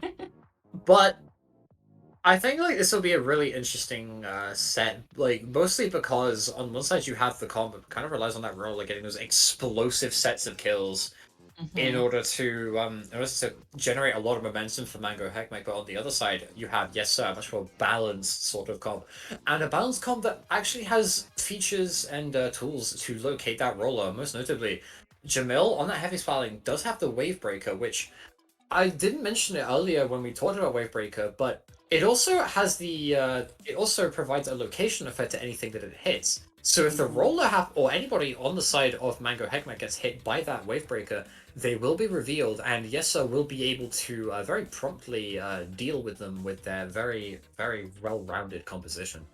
Yes, indeed. That roller's gonna have to be very careful to make sure that because they rely so much on getting behind and dealing those devastating kills. They might be having a lot more trouble with Yes Sir, let's just say. So it will certainly be interesting to see how they handle that and if they're able to overcome Yes Sir's composition and how they tend to play. But it's still all to play for it. They do have a long journey ahead of them if they if they're gonna win, but it's been done before. We have seen plenty an upset in many tournaments, so it's still very much all to play for. Still very much all to play for here. Starting out on the same... Mango Hekmek being able to play the same stage that they just played, very dominantly won as well, will definitely give them a little bit of a boost as we go into this grand final set. But yes, I have also had time to relax and recharge their batteries here as they've had to wait for this grand final set. I would also like to point out that Mango Hekmek is probably also feeling quite relieved right now, as the team that put them in the losers bracket was, believe it or not, Springers plus IOR. So and while Springers did win that, they only won that by 3-2. Mango Hekmek almost put them in the loser side of the bracket, so they've got to be feeling really confident here going into this grand final set. Yes, indeed. And it's certainly going to be appreciated from them that they do not have to replay that in the losers finals and can go straight to grands. But yes, this is certainly going to be an interesting one from the games we have been seeing. And well, we'll have to see if the time that yessir has had to have been waiting for this set might mean that they are a little more slower on the uptake, or whether they are feeling more recharged and raring to go. Because sometimes it can take a little bit of time to get back into it after you've had to been sitting and waiting for the match. So it just kind of depends. We'll see what both of these... Well... We know what both of these teams are bringing to the table, but we'll see how that actually matches up against each other when we can get into this game. Yeah. Thoughts on the second map while we're waiting? So Inkblot Splat sounds. That does also seem very yes sir oriented. Yeah, that seems very yes sir orientated. At first glance, the shooters and the wavebreaker on top mid, especially on Inkblot, will provide a lot of pressure on that zone. But if Mango Hekmek is able to break past the mid, they have a roller underneath, they can put the roller underneath the plat on Inkblot Academy.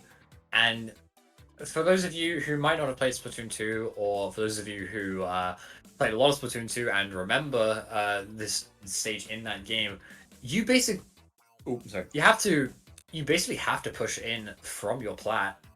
There is a flank on the left hand side, but it is really easy to spot that flank.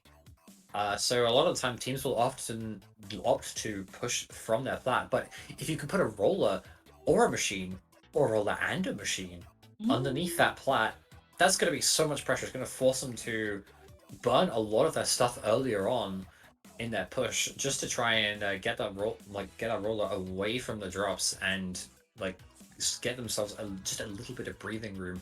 Of which I think Art Academy, there's not a lot of that. No, especially not against, for example, a machine that's under there. You know, a machine has such a reach onto the plat, even when they're not on it, that it can mean that you have even less space to try and push in again. So it's certainly, yeah, the roller's going to be really good at protecting people falling down. But regardless, we're going to get straight into the first map, which, reminder, is on Museum Tower Control. Yep, we see a leader. A bit of a comp change from Mango Hekmek here. An E-leader coming out. It looks like they've subbed out one of their players from the previous round, so now they actually have a Charger player. As the Charger already making their presence felt, getting a pick onto the machine on the side of yessir, and it'll be Mango Hekmek's turn to push out tower. The E-leader have a commanding presence on top and getting a pick onto Jamil hit. The splash from yessir trying to get out, unfortunately not able to escape the clutches of that 52 gal as they start getting control of this plant here. The Trizuka trying to find a couple of cheeky picks, unfortunately not able to find anything as Trizuka from Mango Hegway comes out in response, but to go down on the side of Mango Hegway is Yessir now cleans up this tower. They managed to break the first checkpoint, but that doesn't really mean too much on this map in particular. Yes. Getting through that first checkpoint isn't too difficult in comparison to some of the other ones. And it does seem like Yessir is certainly trying to make their presence known here, but it still gets taken down. A couple players still get taken down in the process, but that doesn't seem to have slowed them down that much. Mango is gonna have to be careful, of the players of Yessir that have already pushed up and of that tower, but that Trizuka will take down that heavy straight away. Yeah, that heavy going down to the Trizuka signals the end of the retaliation push for Yessir. But as I say that, they fumble a little bit, getting control back. The crab tank comes out, this Mango gets taken out here. It's just Zay alive right now. They need to try and find some picks onto this tower. Unfortunately, the spinner is rotating around now, making the angle a little bit different. Beautiful snipe, waiting for the crab tank to finish, and then just instantly sniping it. Some beautiful patience there from Zay. Unfortunately, that one pick is not going to prevent them from pushing the tower. The heavy is once again right in that tower to victory. We see Witty here trying to get some, trying to stop the tower, but unfortunately managing to get the pick, but not before they break through the checkpoint here. And as Yessir continues to push, we see Mango desperately trying to get some sort of pick here. Gets a trade onto the shot, but unfortunately that's not what they want. Mango Hegmek is now 2 down against Yessir's 3 people alive. They get through the final checkpoint. This looks like it might be a knockout unless Mango Hegmek is able to stall it for a little bit longer. The crab tank trying to find some leverage here, unable to find some as the situation resets to be fairly neutral. Yessir still has the mana advantage, but the positional advantage is now in the hands of Mango Hegmek, and the numbers advantage will be as well, as long as that jump doesn't get taken out. Unfortunately, it does, but S is able to clean up here as a wave breaker gets popped by the side of Yessir. But Yessir is still going. They are still pushing this tower. Mango Hegmek have not been able to catch a break this entire time. They have not been able to break Yessir faster than Yessir have eroded them down. And Yessir is eroding, but slowly but surely eroding their confidence, eroding their tower objective. They're only 6 points away from it right now. They just need to continue, they just need to get one break and they'll be able to get back into it. But that might not be what they're thinking about right now. They might just be thinking about getting control of mid back. Yeah, yes, indeed. I'm trying to break the hold that Yessir have just by sheer will, and it does seem like they've finally been able to get them out. But with a push to stick, oh my goodness, that's going to be difficult. Not impossible, but very difficult. Already you can see yet again wave breakers causing problems for rollers. We did see that coming, but they're already at that checkpoint there. It's just going to depend on if they're able to keep it. That booyah will slow them down, but is not able to get a pick. Mango in a difficult spot here, but does seem to be able to get out of there.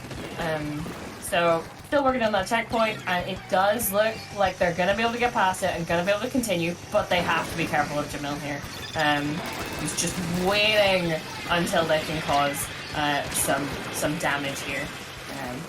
Unfortunately, the damage will have to come a little bit later here. It's 2 go down on the side of Yessir. The lead being taken by Mango Hegmek. They're able to push it out a couple more points, and just like that, they have taken the first game of this grand final set with an absolutely amazing pushback. All the way from 6 straight to that knockout. Like, what? Game! Oh my goodness, that was not what I was expecting. Not at all.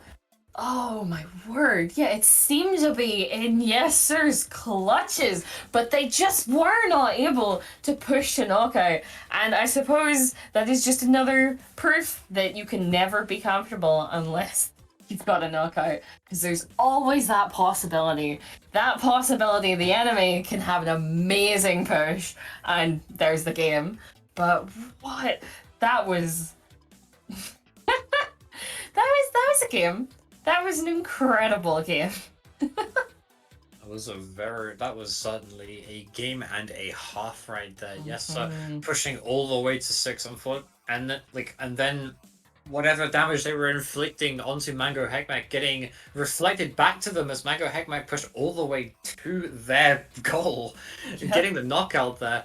But we're going to play a much less volatile mode now. Splat Zones on Inkblot Art Academy. We talked about this map a little bit while waiting for these teams to get into the room, waiting for the first game to start. But I have the knowledge that we might have a sniper on the side of Mango Heckmech, because 100% that sniper is what made that game. 100%. It's the only reason that yessir could never actually be comfortable, because as we talked about way back when we were talking about yessir against another team, that heavy will always have problems as long as that there is a sniper on the map, and that sniper is showing that they're not to be messed with. Yeah, that's a charger player able to find some really crucial picks there. Unfortunately, they were stopped from getting some picks at certain points in that match by the spinners on Museum d'Alfonsino, spinning back and forth and preventing them from getting some angles. But none of that exists here. Inkblot Art Academy is a straight, no fuss, no gimmick stage. And they'll have a lot more freedom to exert their presence, especially on a mode where the objective does not move like Splat Zones. So let's see what they can do with it. We have changed no roller anymore. That's been changed to a sloshing machine, which I wasn't quite expecting. Because when we talked about this earlier, you can do a lot of damage as a roller on that plat. But yet again, we did mention that you can do similar stuff with a machine, so it's not a complete surprise. But already Mango Heckmech, got some points on the board. It doesn't look like they're going to be able to keep it for too long, but they've at least started whittling down those points. Got the first quarter of those points there, unfortunately. Now it's yessir's time to take control of that Splat Zone here. We'll see what the change to machine will do for Nango here. I think they're just using it for the fizzy bombs right now. They have the Booyah Bomb on standby. They have 3 specials on standby. Unfortunately, both teams are going to be throwing a lot of their specials at each other right now. Using Killwell, using the Wavebreaker, about to use the Booyah Bomb as well, just looking for those picks. But 2 go down on the side of Mango Heckmech, perhaps using this, being a little bit too eager to throw all that specials out here. Jamil looking to try and hold the zone, unfortunately gets taken out by Nango. Nango being cleaned up by Nico. It's a bloodbath in there right now, just taking attention. Nico taking attention of that sniper just a little bit. Looking to get that Tri-Super. They've got it on standby, they're in a really good position to use it. They decide to pop it, unfortunately not finding the pick onto the charger here, as they almost get the pick onto Witty, but unfortunately shooting a few frames too early, and that'll be Mango Heckmech getting control of the zone once again. Yes, indeed. Also, very interesting positioning there from Zay. If they're not too careful, they could be an easy pick for yessir to take out. And truly, they have backed off. Thank goodness. But they were in mid on ground level for a little bit there, which was an interesting choice. But there you go, yet again, getting those picks. They just need to get back in though, which might take just a little bit longer. But with those specials, that is probably going to make it possible. But they have to be careful of that Booyah Bomb, which will flip right back over. And Nango is sadly taken out. This is not looking good for Mango Heckmech, because they need to stall this push, and they need to do it quickly. And as I say that is exactly what they do. Thank Lord for the 52 gal. It's the perfect combination of outright aggression, kill power, and stalling.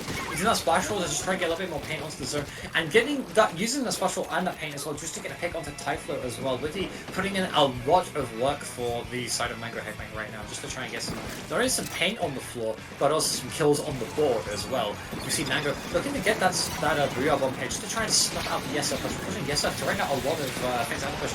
They managed to get the pick with a fizzy bomb there.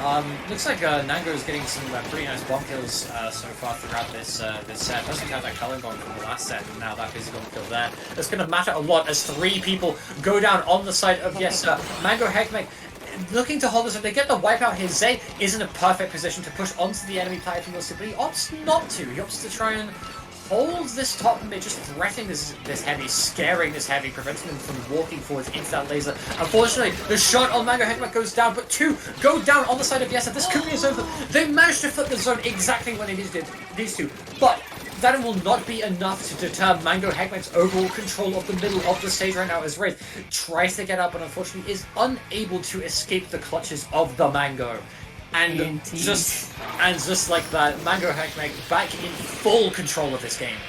Yes, indeed. It is not looking good for yessir. They had 2 people down, they don't have their specials yet, and the clock is ticking. There certainly is room here for them, but they've already lost 1 player. And another.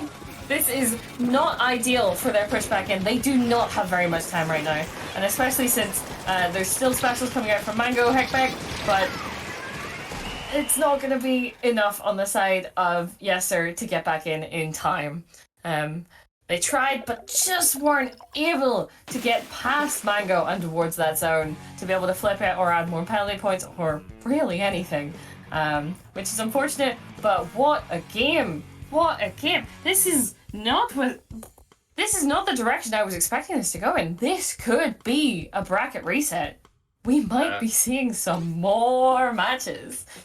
Bracket reset is definitely on the table now. I just want to point out that on the side of Mango Heckman, 3 of the 4 players that happen to have the 5-star badges for their respective main weapons. Of course, Nango not playing their main weapon of that Splat roller on that game in particular, but Est 5-star shot. And Witty having a 5-star Kensa 52? That's the last game. Great vanilla 52 gal badge. Showing that they have a lot of experience with the weapons that they are playing in this tournament right now. Of course, 5 stars, not some of the members of yessir also having 5 stars. I noticed Jamila happens to have the 5-star heavy splatling badge as well. But all that experience with those weapons is going to make all the difference here as we move on to the 3rd stage of this this grand finals, Undertow Spillway Rainmaker edition. Yeah, it's a map. This is the map of all time. Yeah, I don't think we'll see any differences between the teams, like what they're gonna pick. But it's possible. I don't know. Like, I wouldn't expect to see an E-leader on this, but Zay's been putting in work. I'm sure they're still very much comfortable on it. So we might see the same comp again, but I'd be interested to see if there's any kind of switch up, or if we even see the roller again. That sloshing machines will always do work. But Nango on roller though. We might be seeing it. We don't see a change from the side of yessir. We do see the roller return and a splatterscope coming out from Zay here, opting for that ink back just to try and get a few extra points here. Opting back to roller is interesting on this stage, I think. Seeing is that in the middle of that stage is just 2 half pipes, and the roller can be in one of them at any one time. So all I have to do is identify which side of the map the roller happens to be on. The roller is on the left side of the stage at the moment, of course. Witty getting taken down right now. This is going to be a bit of a messy situation for Mango Heckman here. Is Jamil looking to push up with that wave breaker, grabbing the Rainmaker. They're not sure which way to take it just yet. The checkpoint on the far left is completely free, and they do decide to opt towards it. It's just a 52 gal off of respawn. They should get this first checkpoint, and they do. Very clean effort there. 52 gal is all the way in mid, looking for quite possibly the longest flank in Splatoon history right now.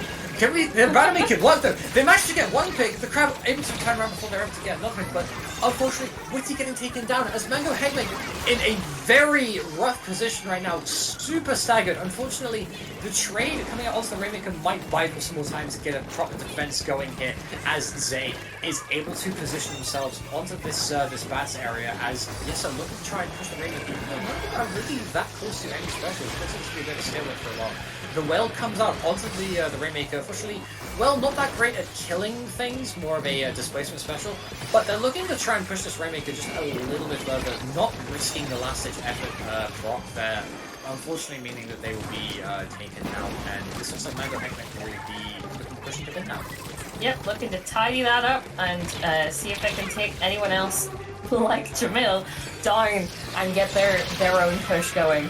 But Zay pushes up just a little bit too far, and Nico is able to clean them up and also take out the 52 at the same time. Yeah, S does not have the support there to be able to make that push. This is looking very much like Mango Heckpeck are really not getting their pushes they need. They're not really having much of a presence in mid. So this is not looking very good for them. So far, the Undertow Spillway being a very map of two half-pipes, probably requiring a bit of a different tool set to the ones that the Mango Heckman comp has at the moment. The roller trying to sneak around, unfortunately not able to find anything. As they opt to push the Rainmaker on the right-hand side this time, a bit of a mix-up as they're able to clear the uninkable path as Typho just runs, gets cleaned up by the roller, but they pushed it all the way to 14 on Rainmaker Undertow Spillway. That is no small feat. That's going to be incredibly difficult for Mango Heckman to break here. As Nico just stalling out this mid, just making sure that they're able to preserve control of the middle of the stage right now. But S does have their Trizuka online right now. Not only that, but they have the Bubbler and the Vag online as well. They get the pick onto Typho here, but he grabs the Rainmaker, and they could push it left for free, but I don't know if they've recognized it just yet. There's only one person alive from the side of Yessir on this left-hand side, although they are starting to rotate a little bit now as the Trizuka taking out the Rainmaker and slowing down the Mango Heckman push once again. This is looking really rough for them. Yes, it is, and it does seem like they're yet again like keep being like 1 or 2 down whenever they want to be starting pushes. But it does seem like Yessir is also 2 down, so this might be the moment for them. But Ray is here trying to be sneaky, and it does work for him. But Will here is trying to see if they can pick him off, but it doesn't seem like they're going to be able to. They are going up to try and continue this fight, but what is one of the Rainmaker? We need to get that going. We need to get that push, and it does seem like they're going to go left, which is a good idea. They can probably get through the checkpoint here, but they do have to be careful. Thank goodness that Vac is able to protect them, but not for long. Yeah, that big album coming out right behind the ink bag there, just ensuring that the push gets knocked out. They did break the checkpoint, but what Yessir haven't managed to break yet is Nango's current position. He's just been sitting there this whole time. Unfortunately, Rise manages to sniff him out, forcing Nango to use his bubbler in a bit of a panic hit, a bit really unfortunate use of the bubbler there. Might be able to get some jumps with that, but for now, Mango Heckman is once again trying to look for those explosive picks that they've been able to get so far in the first couple of games and sets in this that we've seen in play so far. Unfortunately, they're not finding them right now as Rice gets a nice double here. They could easily get a triple here. They managed to get the pick onto it. It is just Withy alive right now. Withy in their spawn, once again doing an incredibly long flank, I think, to try and stall. Nango supporting them as well. They're looking to try and push. Just jumped. What? They need the Rainmaker.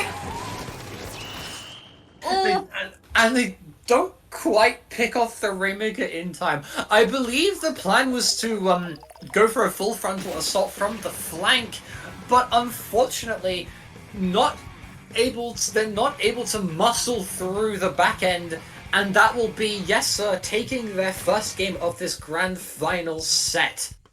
Yes, and that game was heavily weighted in their favor the whole way through. Was quite an upset from the first two we had, where it was very back and forth. Mango just weren't able to really get anything together to get going. They tried their flanks, they tried just pushing, but they weren't really able to get their space to move. Yessir was always just there, ready to take them out, especially Reyes. There were a number of times throughout that where Reyes used either just found Nango or just kind of like sniffed them out, and was able to use their own sharking against Nango. So it'll be interesting to see if we see more of them shutting down that roller, because that does seem to work quite well. If Mango or if Nango's not able to do their flanks at the right times and able to get the picks that they need, it does seem to be that they can't get their momentum they need. But we're gonna see if there's gonna be any changes on Clam Blitz here. No changes on Hagglefish Market. No changes for Yessir, and no changes from Mango Heckmech either. Obviously with the same comp here, clearly I'm recognizing that the map was the primary cause of their woes last game. And in this match, Hagglefish Clams, yes, that's the map. Hagglefish Clams, they're looking to, they're once again looking to break through mid. Unfortunately, Jamil getting that wave breaker, popping that really early here, able to try and get control of the mid, as Wiki is able to narrowly escape the Typho. Looking for those picks right now, specials are coming out, but not a lot is happening. I said that Typho gets taken out by something, I believe it might have been the Charger. And just like that, Mango Heckmech is once again able to push up and take control of the enemy side of the map here. They don't have the specials necessary to get a push going just yet, but they're really close to one. Yes, and they're able to keep that pressure on, but that kill on Zay will have been important there. It does mean that they can't keep their positioning pushed up on the other team's side there, and will have to be a bit more careful. Rez here looking for Woody, but is not able. This is quite the 1v1. There we go. Is not able to quite get it, and ends up being taken out instead. And yet again, another 1v1 here, Woody on the back foot, and is taken out instead this time. But Yessir here is trying to find some clams to actually get a push going. But it does seem that Mango Heckmech are the ones that possess all the clams at the moment, but not able to use them quite yet. Yeah, S holding on to 7 of the 10 clams being held by Mango Heckmech, and all getting taken out will unfortunately snuff out any chances they have of a push. But yes, their clams are distributed evenly between the splash and the machine. They could very easily get a push going here if one of them opts to push up and the other decides to hold on with some clams. As we see a Trizuka coming out from the top of that gazebo, that will do a lot of damage here if it's able to find a pick. Unfortunately, not able to get something done here as we see S with a Trizuka of their own here in the back, just on standby. As they opt to pop it, they get the pick onto the Typho here. That's going to be huge. Unfortunately, the Crab Tank will put a lot of pressure on them and force them to drop onto this left-hand side, prolonging the stalemate here as Rise, able to get a nice clean pick onto S there. And it's still very much all to play for here. The stalemate that has been going on for the first part of this game looks like it will continue in the second half of this game. But as I say that, two go down on the side of Yessir, and it's now Mango Heckmech's turn to break into the enemy court and try to for a push. They have the specials online for this time. The Killer Well is popped. The bubble is about to be popped as well. The back is already popped as well. It looks like the roller, they're relying on the roller to try and get in and score the pounds, but unfortunately the bubble's been a little bit too far away from the basket, and the roller will go down before they're able to throw any clams in. It's still 100 to 100 here. There's so much back and forth, and we haven't even had a score yet. Yes, we're under 2 minutes. There we go. Okay, there we go. We've got points on the board. Wow, it's less than 2 minutes left. It's taken them a little bit to get there, but we are getting there. Does seem like Nango is trying to do some work here on Yessir's side, and is able to take one out, but Whittle goes down too, and that will mean that they'll be able to, Yessir will be able to push up and take out Zay. This is looking like they're going to get a push of their own going very, very soon. And there we go. They've got clams in, but they need to actually get more than that to actually get lead. And there we go. They are able to put some clams in, get down to 65. I'm not sure they do have a couple more clams, but not... Great. There we go. Just saying, not where they needed it. But they are able to keep working on that, on those points, get down to 53. This is not looking good for Mango Heckmech. They now need to have a push in return, and it's not impossible. They just need to get past 53, but they do only have 30 seconds and like overtime to do that, so they're gonna have to be careful. Yeah, they managed to score a lot of clams on push. Next, but they can actually throw clams from beneath the plant and score into the clam basket. The bubble being popped for clam. They break the clam basket with that power clam jump. Unfortunately, it is only charging in back up the life right now, and they do get taken out here. And they are probably not going to be able to find the clams to get a power clam going here. They do have a pity. They do have a pity. Oh, they do. They do have a pity. I did forget they do. In fact, have a pity clam. They still have overtime all left to play for here. Unfortunately, they used all their specials in that last push. They have to try and get the picks now. Unfortunately, all the members of Yes are hiding out of the sight of this charger here, unable to find the picks. As Ray's just making sure that no one sneaks into the basket here as they looking to try and push him, get that pick onto Jamil, but it's just a little bit too late here as they get taken down, and just like that, the game ends with Yessa clawing the score back to being even as we enter the last game of this set. Oh, very, very good playing from both teams there. What a game. I would like to say it would have been very interesting. I didn't realize that they had that pity during their last push there. If they had have been able to get that pity in, that might have been a completely different game at the end there. We might have been seeing Yes Sir clawing to get to the basket instead of Mango. But it just so happens that they weren't able to pick it up, they weren't able to have it part of their push, and it just happens that way sometimes. But that does mean we will get to a Game 5 on Mincemeat Metalworks of all stages, and Splat zones at that. So, quite interesting one. I'd imagine we'd still be seeing that sniper coming out on the side of Mango Heckmeck, but it does seem to be that Yes Sir here is kind of getting used to that, getting used to the sniper, getting used to the roller, and actually being able to handle them as the set goes on. But still all to play for. Still all to play for. It is still all to play for. If you are on the side of Yes, one more game and you win the entire tournament. If you're on the side of Mango Heckmeck, you win this game, you get the bracket reset, and then you could win the tournament with just 3 more game wins. It is all to play for here.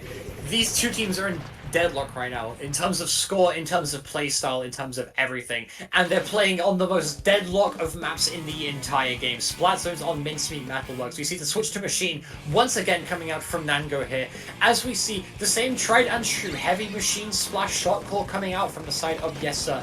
As Mango Heckmeck get the early cap, it's going to be up to Yessa to try and displace that charge, try and take that charger off. Unfortunately, not able to do so with the Trizuka here. We see Witty on this bottom left side trying to poke the lorry on the left hand side. Unfortunately, not able to do so. They will get their kill their fellow soon. They do decide to instantly pop. Unfortunately, two getting taken down on the side of Mango Heckmeck, but the charger is able to retaliate with another kill. Getting spaced ever so slightly by that Booyah Bomb, but they do have wave break. This could be Mango Heckmeck getting a push back in here, but not if Nico has anything to say about it. And just like that, Yes Sir, taking the lead, taking a commanding hold of this game so far. That's a very important pick there, and will make it incredibly difficult for Mango Heckmeck to get their footing again, especially whenever Nico keeps putting pressure on that sniper using the Trizuka there, but not quite able to take them out. They do need to get that zone though, as it just keeps ticking.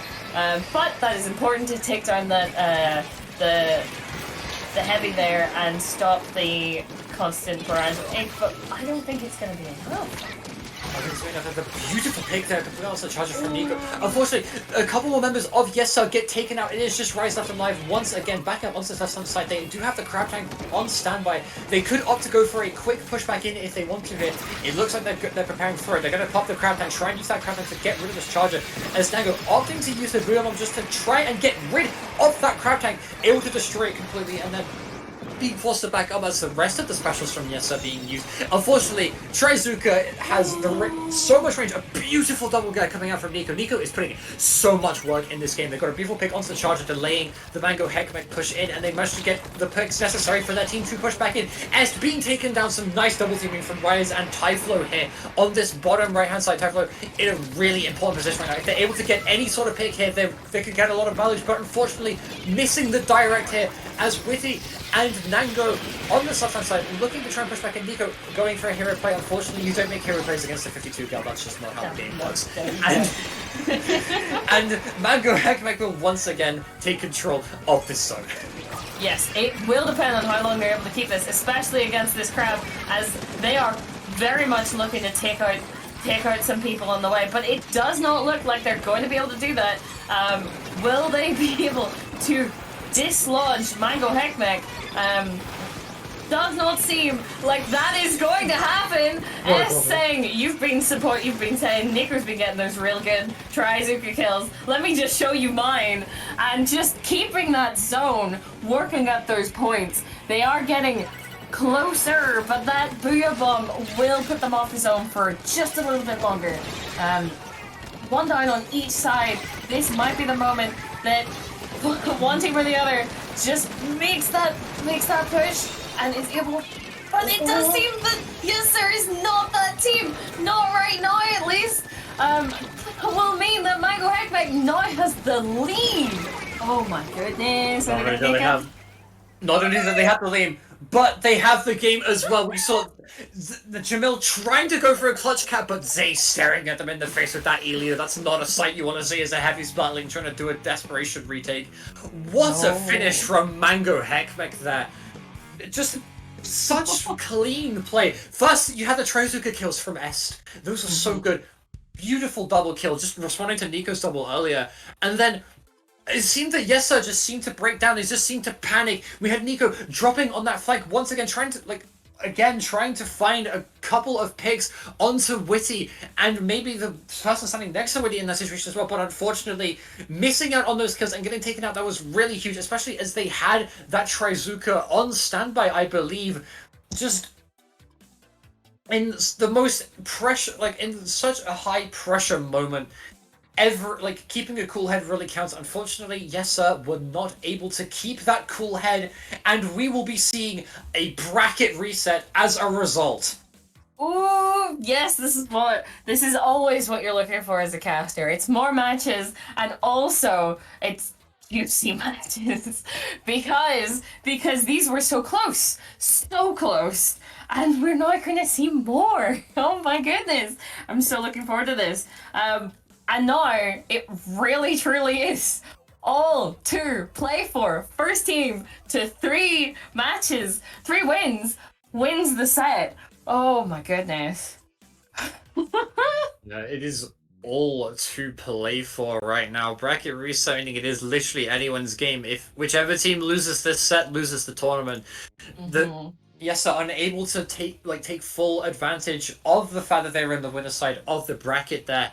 As we move towards the bracket reset maps, as I mentioned earlier, these stages are a nice mixture of stages that we have seen before, but also a few that we might not have seen. Some interesting stages that we haven't covered on this stream before, such as the third map in this. But that's only the third map. Why don't we talk briefly about the first 2 stages? I believe we've seen both of these in previous sets in this tournament, but just a little recap.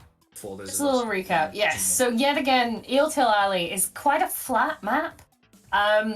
It does work quite well on tower control, but also once you're getting through those checkpoints, it can be easy to just keep pushing until you get near the end and you have to go through that little alley corridor bit, where the enemy team can really take advantage of that.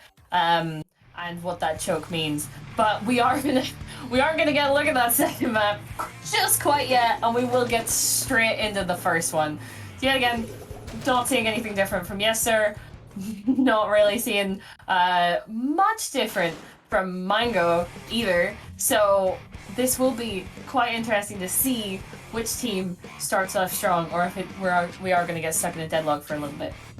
Yeah, it looks like both teams taking pretty standard positions on the stage. Nango on that roller once again, wants to look for a couple of picks. The pick already coming out onto Jamil from that E-leader, but the E-leader getting taken out by, I believe, a Trizuka. It's basically just a bloodbath in mid right now. 2 down on the side of Mango Heckmeck here, as yessir able to lever that, use that line of matches to try and get a little bit of ground. Unfortunately, getting a little bit too overzealous there, and as a result, getting punished royally. Trading with Est, but unfortunately using the Blue Bomb to trade in the process is going to deny them of a very key special that they will need on this defense. And you better know that they want to defend. As this tower gets onto this first checkpoint, they could very well break it if they if they get the resources soon. Elise is very close to that weight breaker. Unfortunately, it will have to come a little bit later, but they play their cards perfectly, getting 2 more kills onto the side of yessir. It's just the heavy and the shot alive right now. The shot does have that transition with the roller coming in, gets the pick. Both of them getting taken out. The roller cleaning up once again. Nango just knowing exactly what to go in on these tower control matches. We saw on tower control using Alfonsino, their timing was impeccable, and once again getting a couple of massive picks here for the side of Mango Hekmek as they break through the second checkpoint. There is 1 checkpoint left to play for. The bubble has already been used. The Killwell and Trizuka coming out, getting 2 more picks onto the side of yessir. They're about to break the last checkpoint. It's just Rise alive right now. Gets the pick on Sticky Lead, unfortunately getting taken down by Witty. Witty looking to get another pick and gets the pick onto Typho. And that should be the first game of the bracket reset going to Mango Hekmek. Oh, they do have their momentum still from taking that first set. Oh my goodness, and they're not giving yessir any room to breathe. They're just like, we want this, we're gonna take it on to the next match.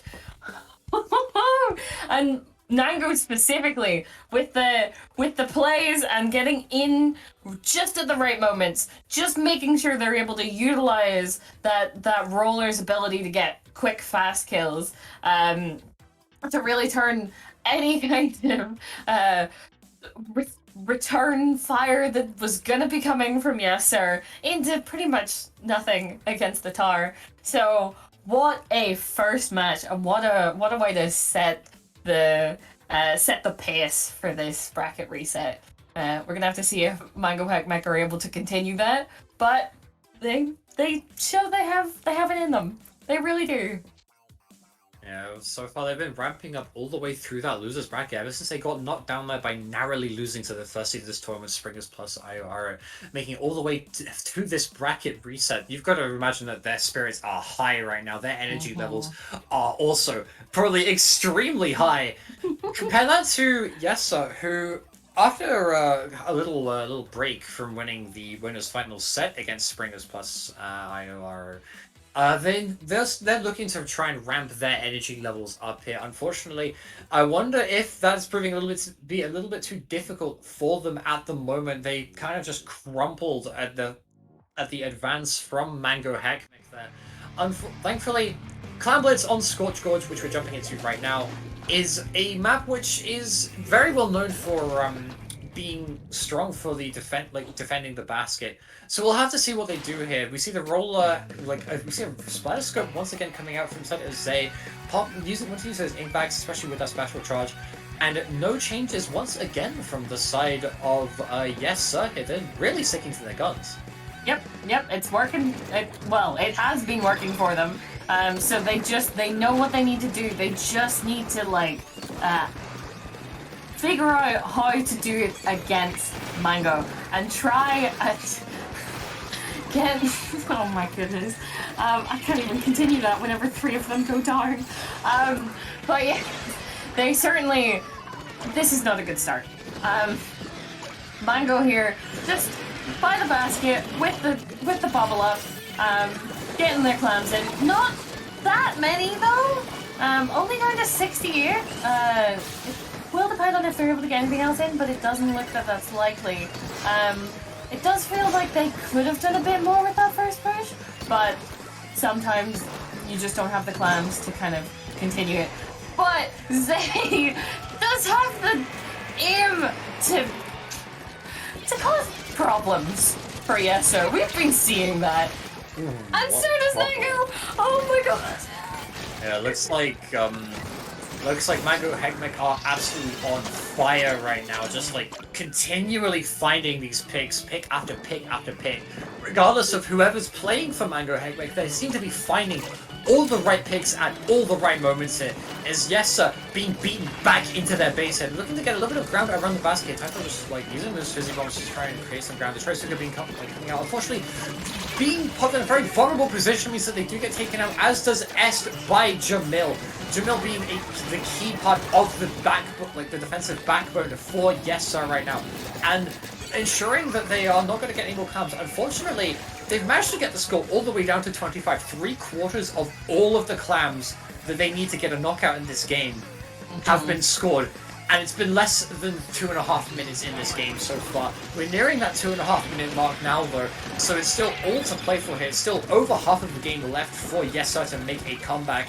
But they're going to have to make that comeback a little bit later. The crab tank getting taken out already. Zay looking for another pick here. Hiding behind this block just to make sure that they survive the Trizuka.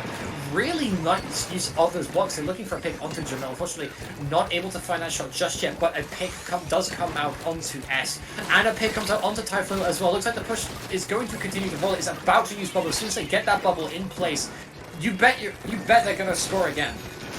Yep, yes, indeed. But it does seem like they're gonna lose that power clam there, so they're going to need some more clams before they can make this push. But they are close. They are close, and they do have that bubble, but they aren't able to put it in the perfect position to get those free pushes. And they still also, there we go. There is that power clam. They still didn't quite have the power clam until just before. But they also need to put those clams in to continue past those penalties, which does seem like they're able to do. But how many can they get in before yessir is able to flush them out again? Right now it's the Seems question. like quite a few. It seems like right now the question is the spawns. They have enough times to get the knockout now. It's just not getting the space they need to get those knockouts. They just dart in, desperately trying to run in with the clams. Unfortunately, all the clams being held by the charger, and the charger opting to back up there, just opting to stay alive, is going to work out really well for them. If they get 2 balls, then they manage to win they can win this entire game. If that's all they need. They need 1 ball and enough score for 10, which is 1 ball and 4 clams or 2 power clams. Which is a really daunting prospect if you are on the side of yessir right now, because not only do you need to push, but you need to get a push, go all the way down to 6, but 2 picks, 3 picks coming up from Typhoon. That is good. Those are the picks that they need right now. This tossing clams just trying to get the power clam right now. There's definitely some definitely a little bit of miscoordination. The clams are being thrown out all over the place as Nango once again going down. A lot of clams on standby. Unfortunately, most of those clams are going to be coming from that power clam, which will add 20 to the score, but is going to score less than 7 regular clams here. It's Woody diving in, just trying to get a pick. Unfortunately, getting taken down. A nice trade coming out from, I believe that is Nico playing from Nico on the shot once again.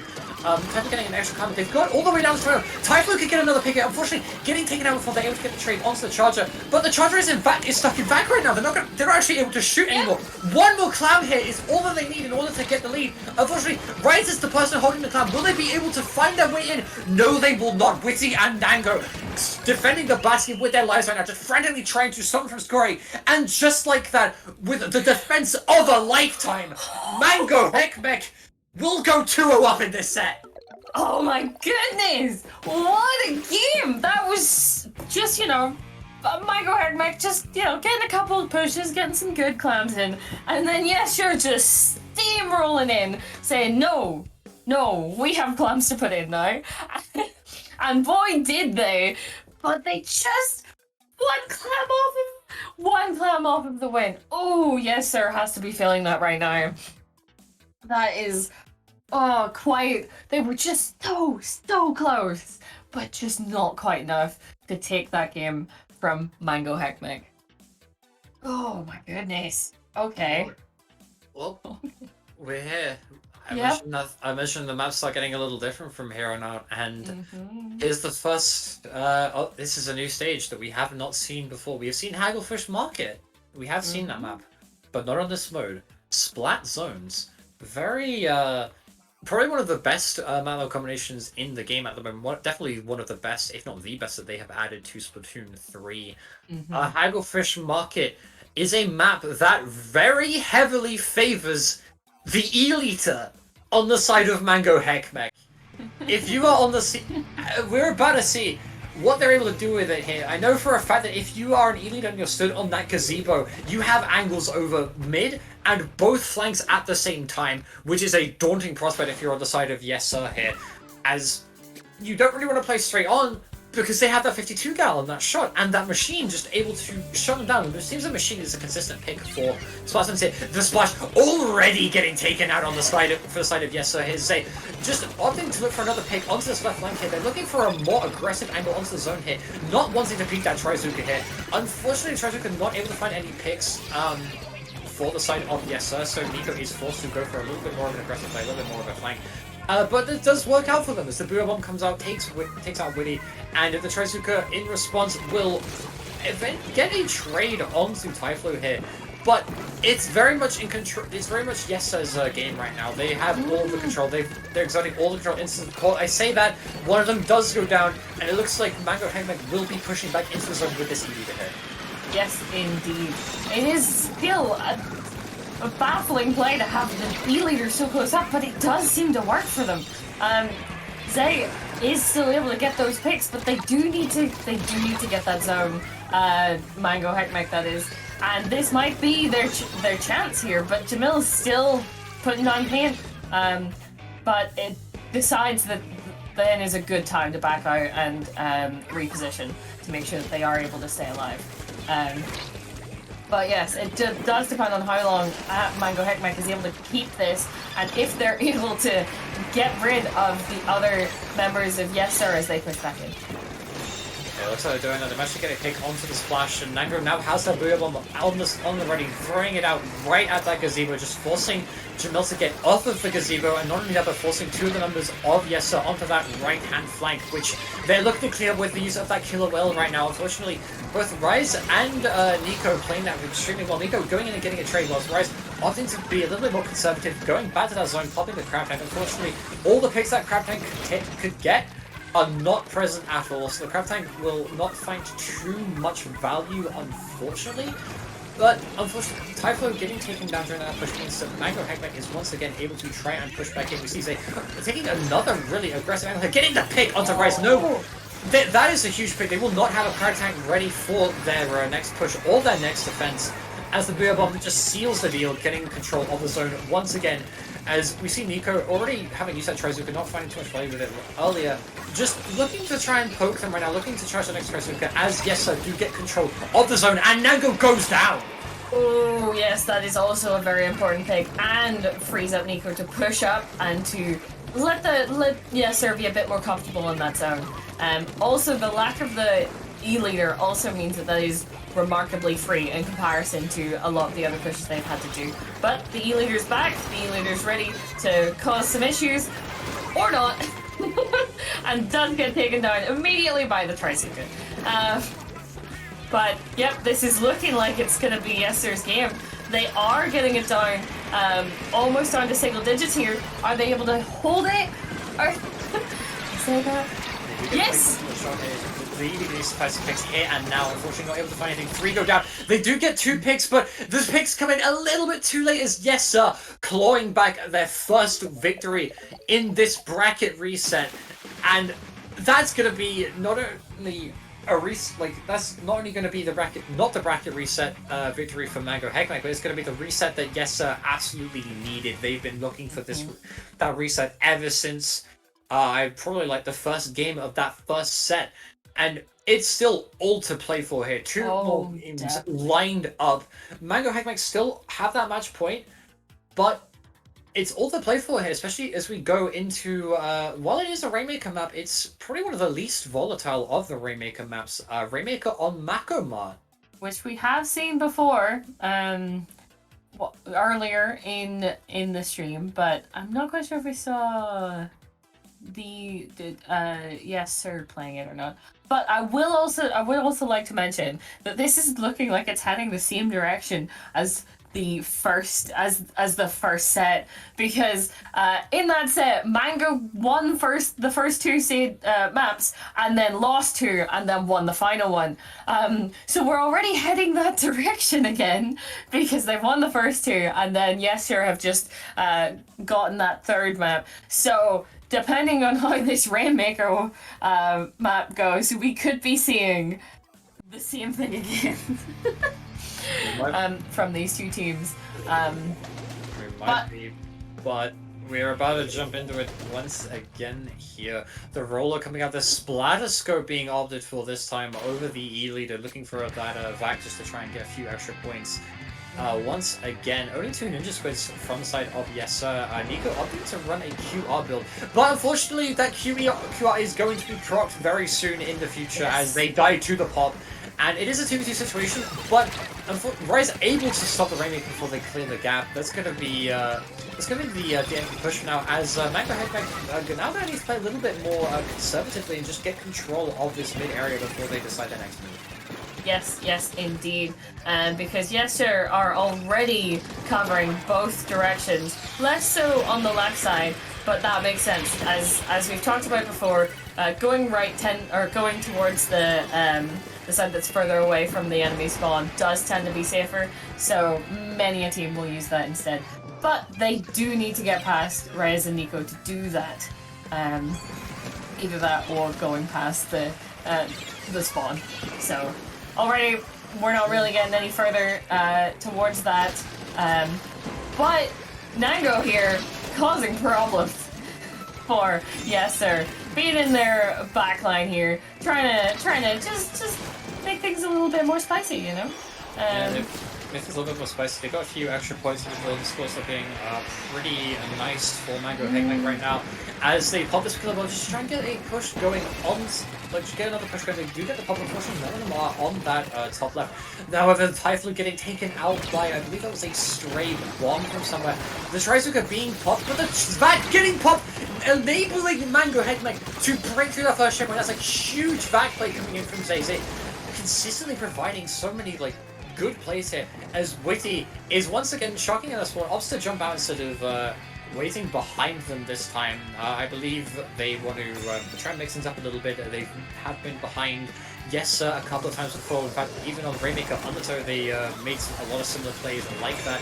So keeping things fresh, keeping things nice, going to be really good for Mango Headback as they do take out the Rainmaker here, and they have their special. They're close to a lot of their specials here, but all the positioning is in the power of yessir right now. They need to break their positioning if they want to get something done. Unfortunately, the Trizuka being popped will serve to delay that just a little bit more.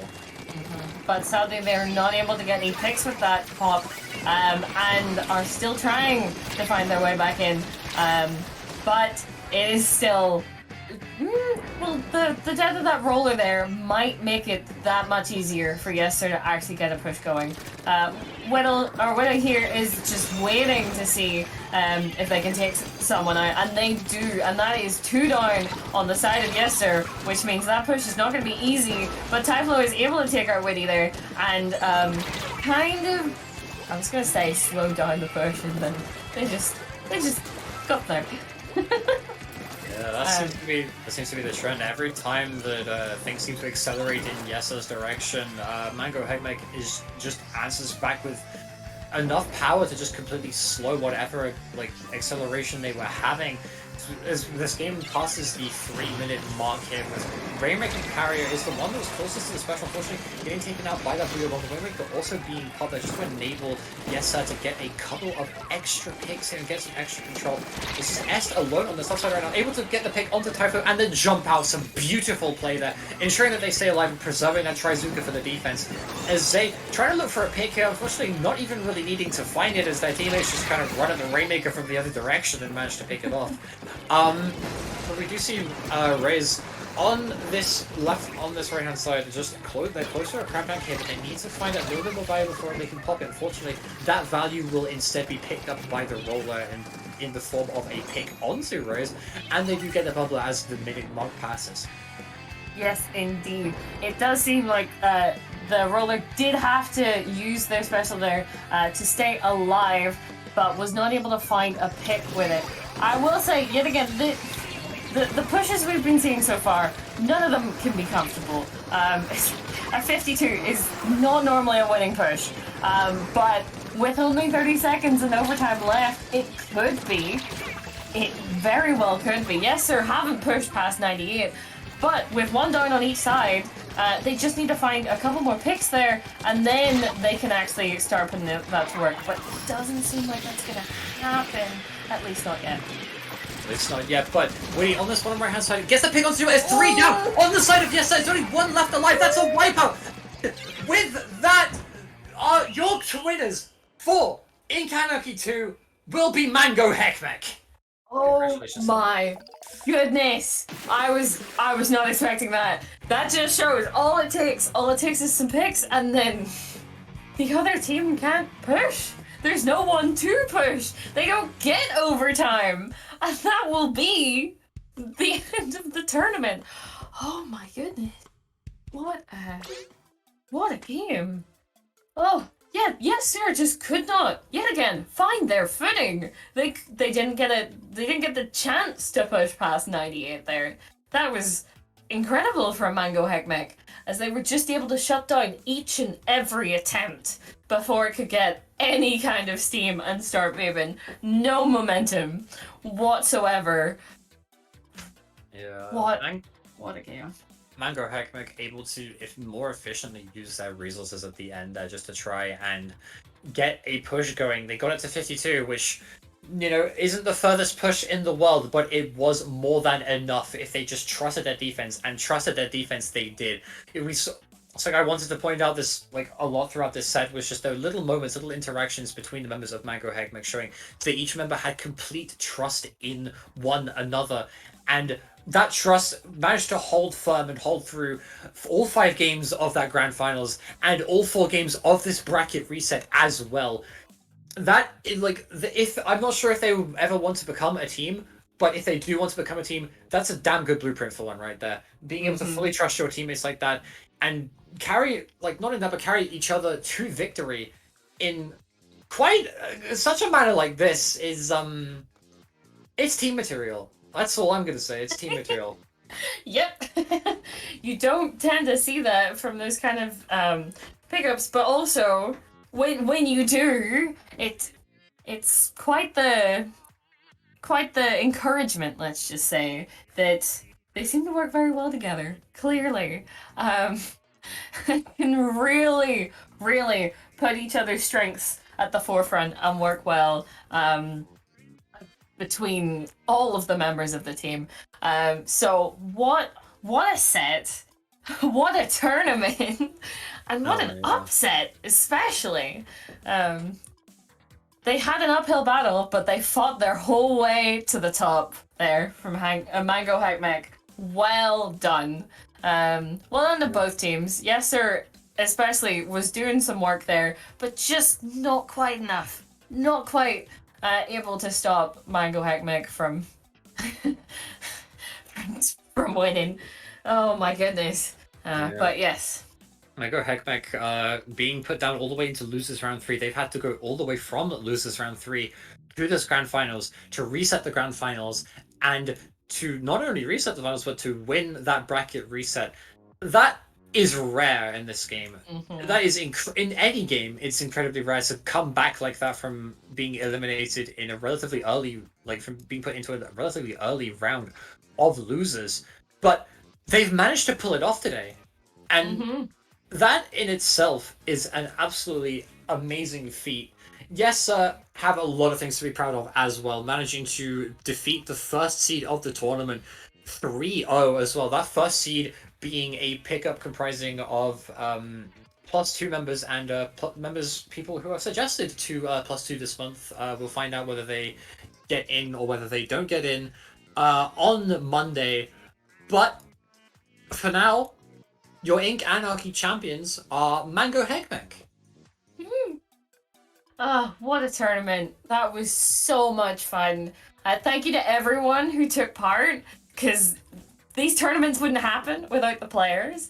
Thank you to Pixel Squid on High for actually making the tournament run and so smoothly.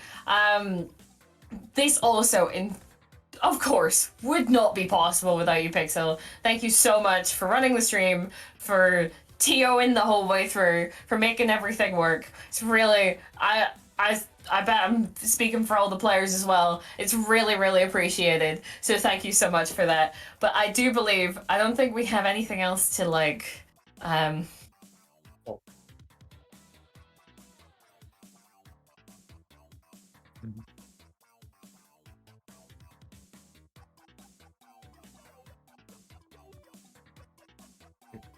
So So we did just hear from Pixel Squid himself. No, but there was a moment of just like pause. That was because we are hearing from Pixel Squid. We're hearing from on high of some of the other UK related Splatoon events that you should totally check out. First of all, the UK plus Ireland Splat League is happening right now, and while some sets have already happened, there are a lot of sets expected to happen over these coming weeks. So be sure to follow the Splat Community UK Twitter account. I believe that's at Splat Community UK. To keep in touch with and like see who might be streaming some sets from that particular tournament. I've been trying to stream every single point of like every single one of my sets as I am actually playing in that tournament myself.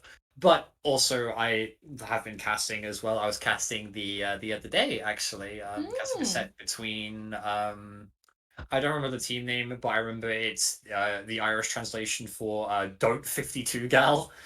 And Team Biscuits. And there will be a lot more of there will be a lot more sets streamed on this very Twitch channel, so you should also follow that as well. Because if if a player isn't streaming their POV, chances are it's being streamed on this very Twitch account, so you should totally follow that. As for indeed, as for Ink Anarchy related news, Ink Anarchy will not be happening in December. And that is because the finals of the aforementioned league will be occurring in the first weekend of December, December the 3rd and December the 4th. December the 3rd is, I believe, is the lower bracket, so the teams have got 3rd and 4th in each group. And on December 4th will be the top cut bracket to decide the champion of the UK plus Ireland Splat League, which is happening on December the 4th on the Sunday. And as a result of that, that kind of conflicts with Ink Anarchy's schedule being the first weekend of every month. So we have opted not to run Ink Anarchy and instead put all of our attention, all of our resources into the UK plus Ireland Splat League. So yes, but Ink Anarchy will be back in January. So don't worry, but you will have this UK Ireland Splat League to watch in the meantime. So keep an eye on all that. But thank you again for everyone who's watching. And I do believe that is all that we need to talk about, except for where to find us. So where can people find you, Spore? What do you do? I do a lot of things. I tweet funnies on my Twitter at CloudSport. You can see it on the screen right now, I believe. I also stream fairly often on Twitch. I stream like I say, I streamed my UK plus Ireland Splat League matches, but I also just do streams for the heck of it. Sometimes I stream tournaments, sometimes I stream Sammers, sometimes I stream solo queue. I just stream. I like streaming. You should come by and check me out. Streaming is fun. It is. It is really fun. You should definitely stop by and check me out. But someone that you'll be able to check out the both of us is in the future will be on Zari's podcast. So if you want to talk a little bit about that. Yes. So me and a friend of mine, Ty, run a Splatoon-oriented podcast called Spilling Some Bubble Tea, where we talk about lots of different things. Like we had a lot of things on the run up to Splatoon 3, but one of the podcasts that's coming out shortly, when I get around to finish editing, is with the lovely Spore.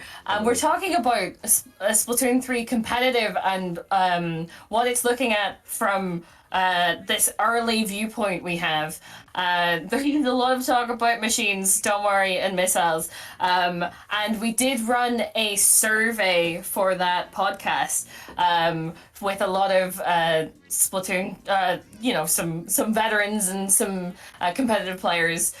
So yes, it will be out shortly. But aside from running a podcast, I also have a Twitter that's up on the screen, SPL Zarny, and I also stream, but not just Splatoon content. I also stream other stuff like Apex Legends, etc. So regardless, if you're interested, Spill and Some Bubble Tea will be out with our new episode shortly, and it is talking about Splatoon 3 competitive. But yes, I do believe we will be finishing up here. I don't think there's anything else we need to talk about. But yet again, thank you to Pixel Squid. This wouldn't work without you. You're so good at this. Thank you for running these events. Massive box of person. Indeed. And we'll be looking forward to the Splat League that has already begun. So make sure to watch out for that. But anyway, thank you everyone for watching, and see you all next time. Bye bye.